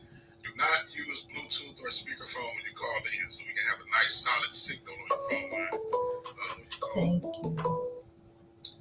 What's going on, caller? Who is this and where you calling from? This is Benita. I'm calling from Michigan. Dame said, no, I don't disagree. I'm conflicted. I don't really know. Oh boy said, discernment is hard to explain. Did something about it don't sit well in my spirits, and hopefully I'm wrong. So Benita calling from Michigan. What you got to say, Benita? So I'm sitting here because I came in almost at the last minute. But, you know, being in my field of work, I feel like this lady has something to hide as well. You can't pinpoint and say CPS failed her, and they have. Detroit police failed her. No, the family failed her. And even the fact that this lady is saying, well, no, I had nothing to do with it. I didn't fail her. If you knew about it, you should have reported it. You're quick enough to come on Facebook and talk about it. Why not have reported to the authorities? So yes, you did fail her. I mean, she sounds too calm to me. I will be out nonstop, no sleep, no rest, no nothing for my baby. I have daughters. This hits close to home. This baby is out here, Lord knows where, praying that, you know, she's found alive, but no one is taking it serious enough to get up and search. I mean, yeah, conduct the search. But as far as her family goes, there will be no rest. There will be like nonstop, no sleep, no nothing. It will be all smoke, all gas, period, point blank. That baby needs to be found. And the entire family needs to be held accountable because they know more than what the fuck they're speaking on. That's all I got to say because I'm getting upset. I hear you. I'm fired up too. You know what I mean? I've been on a roller coaster trying to keep my damn nerves straight myself over this motherfucking shit. I'm thinking about my bullshit ass, man. Like, I don't even want to start, man. But yeah, I feel you. But I appreciate your call, sister. I appreciate your call. Thank you.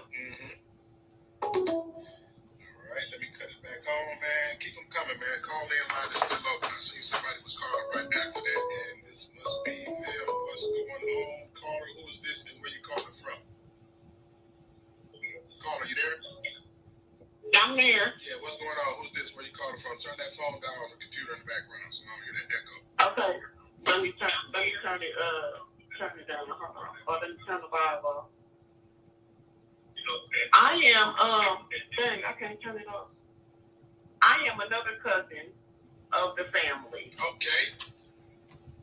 Okay.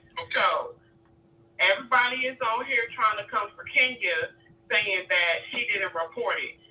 We need to make it very clear. We are the extended family. We all know how that goes. Okay, your main family is, you know, the mama, the sister, the brother, the cousin. We are the extended family. Okay, Kenya doesn't have a problem saying anything and putting it on Facebook way back in September when she did. Now that Facebook has also put down her post because they reported it to take it down.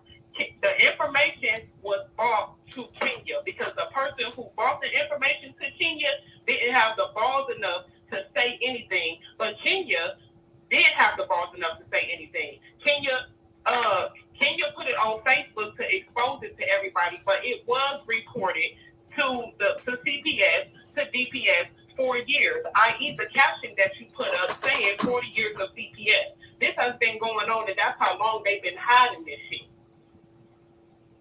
So it has been reported to CPS. It has been reported to DPS by several people that it has happened to in the family and who knows about it.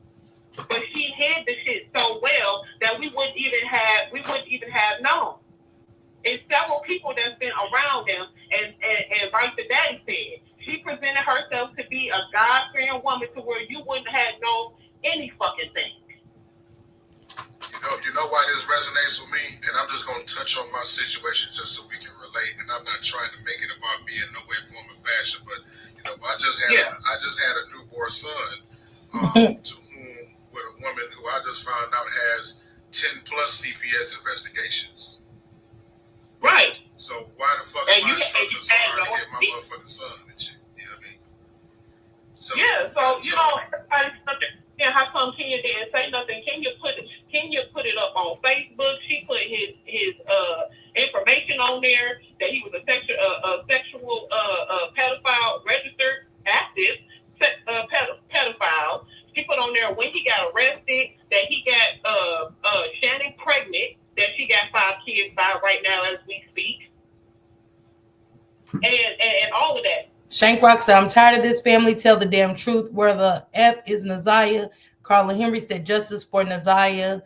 And also Sharon Jackson said justice for Naziah. It has been reported. But when we around, the extended family is around, she covers that shit up. You would never think it. So it's been reported. It was reported by the person. People create a whole nother person and present like the people got this. It's beyond a mask. People have a whole bodysuit.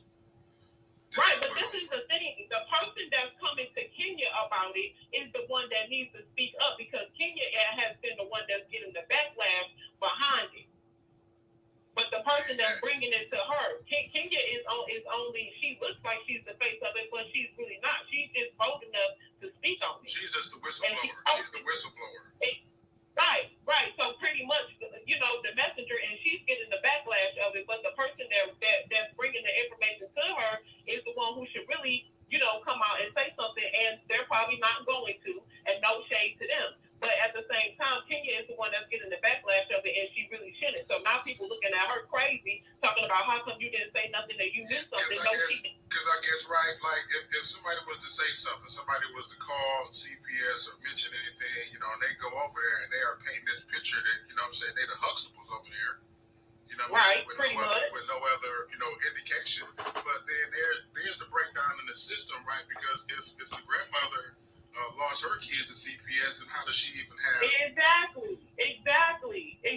We had a brand new cousin that was in foster care that got found. She took her daughter over there for the first time, and her daughter came back and told her mama that the pedophile man that everybody is talking about approached her and told her and asked this little girl, I think she 11, 12, 13, somewhere around there, asked her to perform fellatio on him. And she went back. That was her first time going over there. That was reported. What did CPS do? Nothing. What did DPS do? Nothing. This shit has been reported. So the focal point of this is really the breakdown in the system, right? Because the family, like, because here's my thing, like, I'm a testament of this, and this is the reason why some of this hit so home with me, because I'm doing the same thing with no results, or, you know what I'm saying, relying on the system, you know, with somebody who painted themselves to be something completely different than exactly. We supposed to be able to rely on them. What the fuck we paying y'all taxes for? Y'all ain't even doing y'all goddamn job. But everybody want to jump on her, which is pissing me off, because the person that's bringing the information to her needs to go ahead and lay the shit on the floor and stop using Kenya to get the goddamn backlash of it all. She just put it out there because nobody else wanted to step up to the plate and say nothing about it. But she did. But it's been reported to CPS and DPS, and they ain't did shit about it at all. But now that Naziah is coming up missing, now shit hitting the fan. Now everybody want to scurry around and try and give Kenya the backlash of it and say, oh, you knew. No, she didn't know. Because if she was broad enough to put that shit on Facebook and address Annette by name, if she would have known, she probably would have whooped her goddamn ass right then and there and took all the kids up out there if she would have known. Because that's just like she get down, straight up. She wouldn't allow no shit like that to happen. Not that one.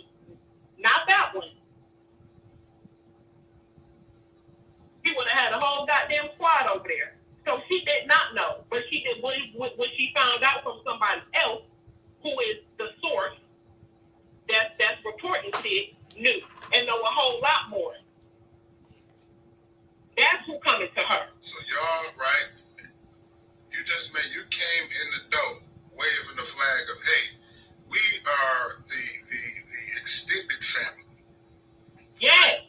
So there are people that are in the immediate family that are secretly giving us, right? Yes, the people that's in the immediate family, that know what's going on right now, and that's been knowing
immediate family is the one that's bringing it to her, and she bringing it to everybody else's attention, like how you are doing. Bringing it to everybody else's attention. That they might as well say, oh, Mark got something to do with it. They'll say your ass know something, or you ain't saying nothing. You know what I'm saying? That's what the scenario is. It's not that she knew what was going on and she ain't reported and she ain't called the police and all of that shit like that. She bringing awareness to the situation. She only seeing what's being brought to her and what she actually confirmed. And she's telling them, you need to go to the police. We've been telling them, go to the police and say something. The victims that it's been happening to, aside from the Ziyah, they don't want to go to the goddamn police because they that goddamn scared. And we telling them, this is the time. We have been telling them, this is the time. It don't matter how long ago it happened to you. This is the time for you to come forth and say it. It don't matter how long ago it was. It don't matter if you was a child. It don't matter if you was an adult. If it happened to you by one of these people, by Annette, by Shannon, by Marquita, i.e. Shannon and Marquita are the twins. If they did something to you, this is the time for you to speak up and say it. It doesn't matter how long it's been. Speak up and say something. Man, and the rabbit hole gets deeper, man. What the fuck? Exactly. Yeah, man. That's what that is. Yeah, I guess you cleared that up pretty nice. I had to. I couldn't take it. I couldn't take it no more. I could not on that one. Not on that one. Y'all not gonna do it on that one. Sorry. Sorry. Dig that. Well, I appreciate your clarification and your validation in the situation. What you say your name was? V? Something with a V. Roxy. Oh no, you Roxy. That was the last call. But we gonna keep it moving, sister. Like I said, open up the phone lines and see what everybody else got to say. I appreciate you calling in and chiming in on tonight. And for everybody that's coming in, this is the beginning. I'm taking us back to the beginning, and then we can dot our, I's and cross our T's. Man, this one hell of a story in it, y'all. 313-723-0481. The call-in line is right there on the bottom right-hand corner of your screen, man. Call and let me know how you feel about this one, or if any of the family members from either side,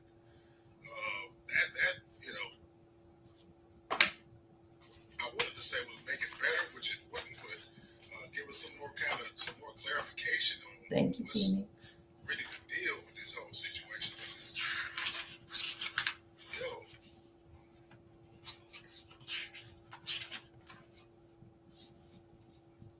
She said she ain't cleared up, but it didn't sound good. I would be outside the police station with my kid about the family like Malcolm, man. And that's I guess come on, y'all. Can I be sarcastic without saying that I'm being sarcastic? Like, come on, y'all. Don't throw me under the bus. Now, here y'all go throwing me under the bus. Where the bus at? Here y'all go throwing me under the bus. I'm just keeping the conversation going. I got the phone on Do Not Disturb. I'm sorry. Let me cut the phone back on. The phone line is back on. I have the phone on Do Not Disturb when I'm on the caller because you will hear people calling and whatnot. So we gonna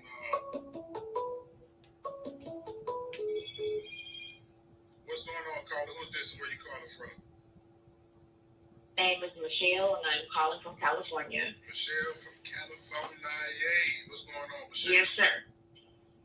I have been listening to your podcast. I've been following the news and kind of know just a little bit about the story. And what's pissing me off is the fact that everybody seems to be talking in circles. It doesn't matter who you are as far as related to this child or not. If I knew my neighbor was being molested or touched or something was inappropriate, I would report it. It doesn't matter who you are in that child's life. Putting stuff on Facebook is not enough. If you knew something was wrong, why was this not reported? Why would anybody send their children to a you know that there has been a history of abuse of children for years. I don't care who that person is to the child you're sending over there. And what I don't understand is why nobody is answering real questions. Everybody's trying to cover up everybody. They're trying to be passive on the situation, and a child is missing. You know, now, and I'm not in any way, shape, or form trying to defend anybody, but to answer one of your questions as far as what I heard, right, there had been reports of the situation or the whole climate of what was going on in that house or that family. But when they go to investigate, if you know anything about CPS, all they're going to do is go and gauge the situation with their eyes, and if they don't see anything, then there's nothing to be reported for the most part. You know what I mean? So how far could the situation could have been resolved if they are presenting one thing and sweeping all of the dirt under the rug? You know what I mean? Because from what the last caller just said, they did report it. You know what I mean? It was to the point where it was almost out of desperation from not getting results anywhere else. I know it wasn't said like that, but that's the way it sounded to me. After making the reports that they weren't getting results today, you know what? I'm going to take to Facebook and make notice so the whole family and everybody else knows about this. You know what I mean? So just to I guess raise awareness, have the same conversation she was just having, to raise awareness about it, no different than we are right now. To put it on a bigger stage, you know what I mean, basically. But and I understand 100% everybody's frustration with this, because it's like all of us are. I would imagine that 99.9% of us are parents. All of us are parents, probably have kids that age, if not have been that age. So it hit home with us, you know what I mean. So we're just imagining what we would do in that situation, and at the same time, not even being able to fathom the climate of this family, right? So. It's emotional for all of us. We can all relate to it, you know what I mean? But at the same time, we got to be unbiased with it. And just like I said, for me, going through the experience that I'm going through right now with CPS, from having evidence and proof and evidence and texts and videos and pictures and texts of it, and it's like, what the hell is wrong with the system? I think that is what we need to be frustrated with right now. You see what I'm saying? I agree. I agree. I feel like everybody and the parties involved is where the frustration is coming from, because it's one of those things where it's like nobody did enough. You know what I mean? It's like in some way, shape, form, or fashion, everybody involved dropped the ball. Okay. Where it could have been prevented. I figure like we all can agree in this situation specifically. I feel like multiple people dropped the ball in certain situations. Multiple fumbles, Absolutely, and it's like if the family, if the school system, if the police, it's a lot of people involved that could have done more. And my thing is, the squeaky wheel gets the oil. So if the children did say, oh, no, it didn't happen, we all know that there's fear involved, so we need to go a little bit further and say, well, let's go at this a different way. Because maybe they lied because, hey, you're going to leave me here in this situation. I'm scared. And you understand that. They're smart enough to know that. Absolutely. And if this guy has already has a history of criminal sexual conduct, them children are still going to be in that environment and they're scared. I get that. But it's pissing me off that so many people failed this baby. It's an injustice to this baby. And not just this baby, but all of the children that may have been around there, because if something possibly happened to her, I think one of the callers said one of the young ladies had 5 children. What stopped him from touching them or other children? You see what I'm saying?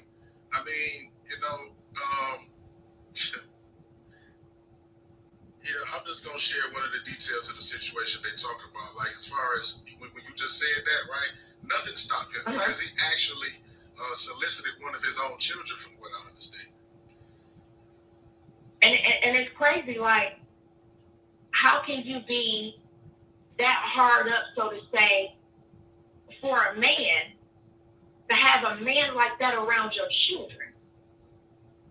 And then with this history of certain people, kids being taken, certain people, kids running away, all this, these sexual predators that's around these children, I feel like this.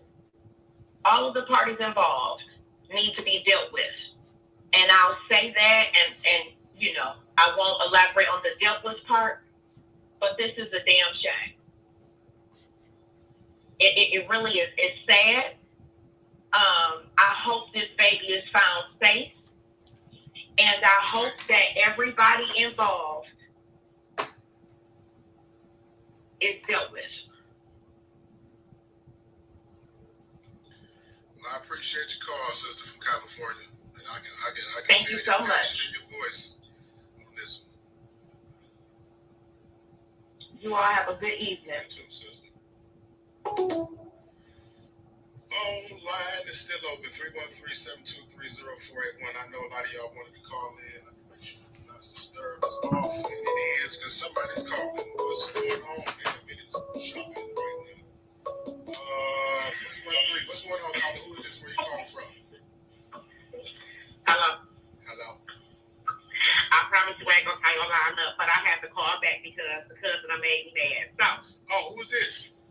This is Bonita back from Michigan. Yes. Oh. Yes. Okay. So, extended family, and I pray to God that he's listening to this because this is so serious. Extended family or not, y'all all should have said something because immediate family, extended family, all y'all as well should have said something. Y'all are that baby's family. And to me, it sounds like if the cousin, well, Roxy, whatever her name was, if you knew that it was somebody telling Kenya whatever, okay, whoever this third party is, tell them to say something. I get it. They're scared. There's something called reassurance. If you let them know that their story or them telling what they know can help somebody else, I guarantee you it will help. It's so much shit going on with pedophiles and rape. I mean, it's just so much against these babies out here. I honestly feel like, and this is wholeheartedly, the entire family is fucked up. I don't care how they take this. At the end of the day, when you say that CPS failed somebody, let me tell you how CPS works. When CPS is involved in the case, yeah, you got some prospects out here that will come out to your house, question the child, ask you 2 questions, and get the fuck on because I dealt with that just currently last year where I got custody of my niece because her mother tried to fucking kill her. And guess what happened? They left the other children in the home because they said, oh, my mama didn't do this. I fought, cut everybody out, hired authorities, CPS supervisors, everything, to get custody of my niece, and she's with me still to this day. However, if CPS fails to do their job, they have supervisors. They have people over their supervisors.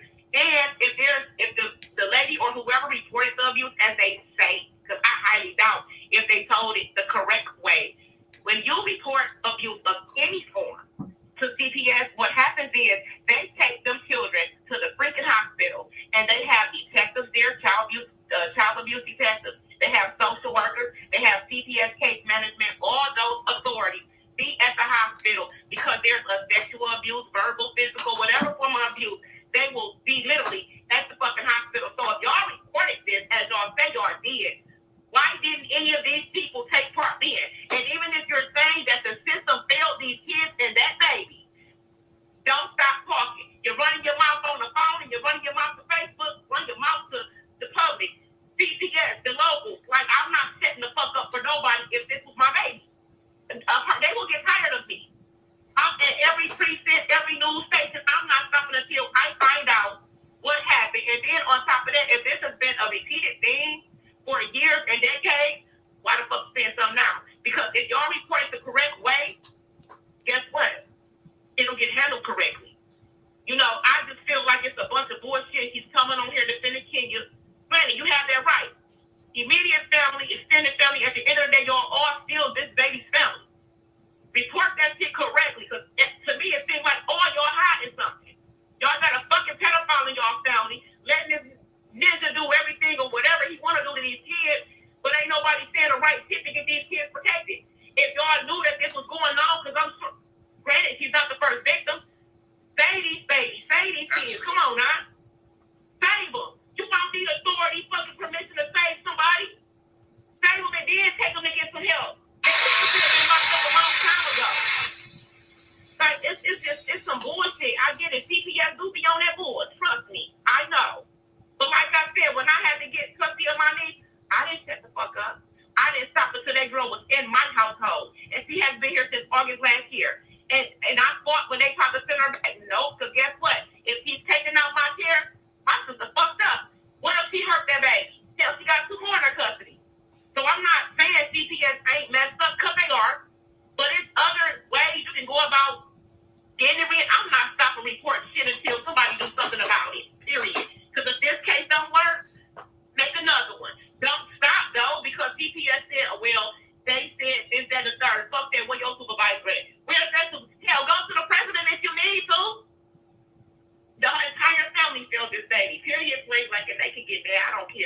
because I advocate for babies. I advocate for all kids.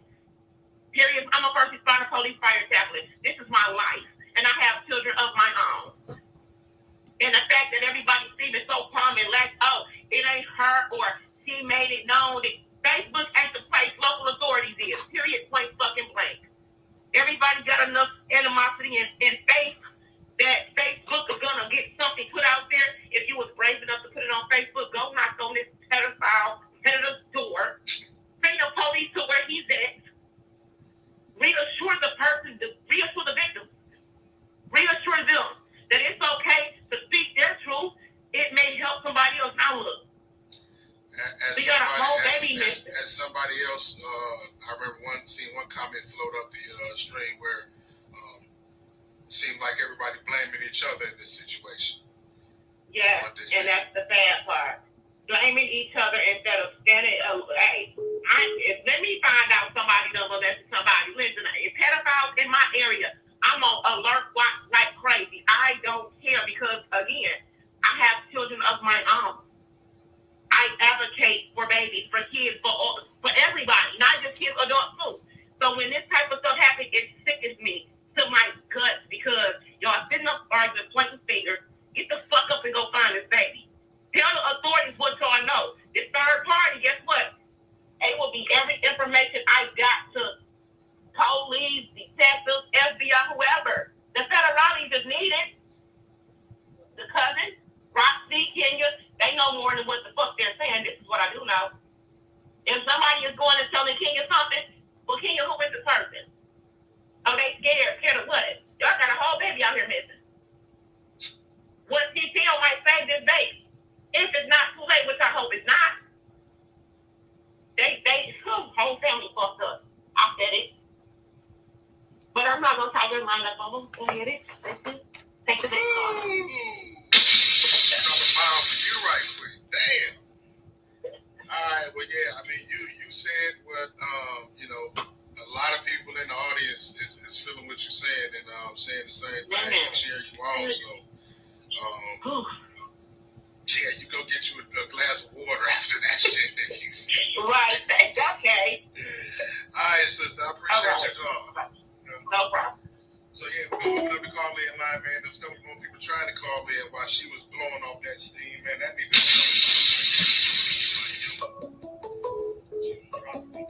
What's happening, caller? Who is? Where you calling from? I'm calling from Detroit, Michigan, and this is Shaniqua. I just want to voice my opinion about the whole thing. And that girl that was just talking, she definitely right. Everybody pointing fingers. Everybody out here pointing fingers.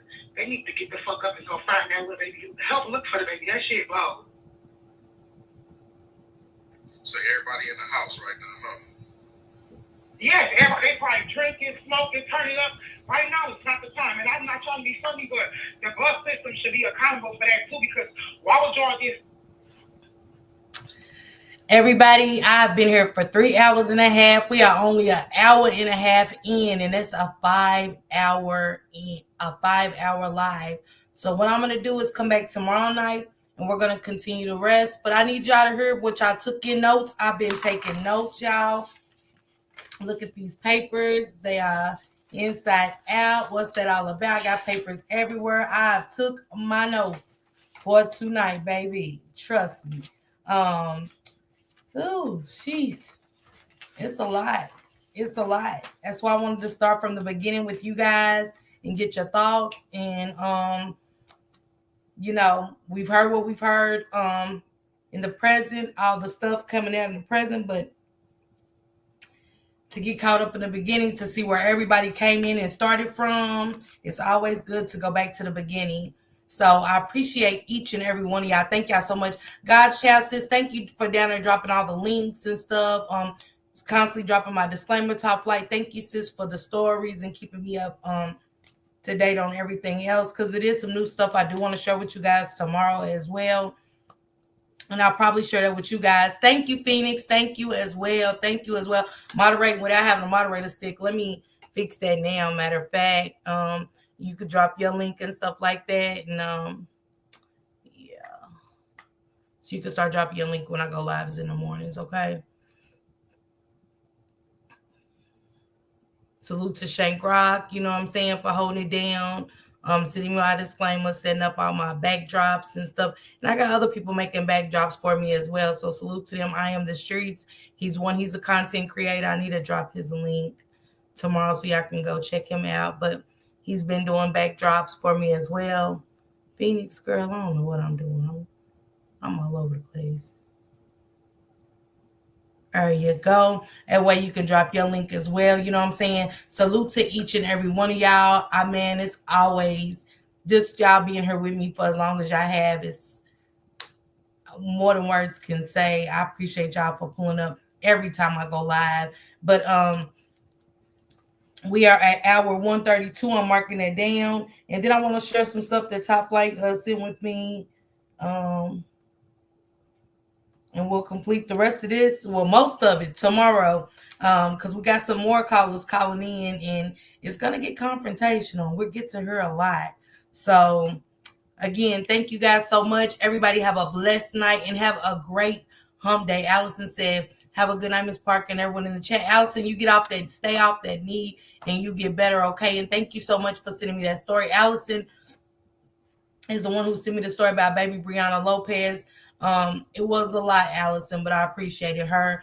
We definitely needed to put her name out there and keep that baby's name alive from those demonic spirits as well. So thank you, Allison, and thank you for each and every one of y'all that sends me stories. Miss Wish, Nola, a lot of other people, Miss Denise, and so many others that send me stories.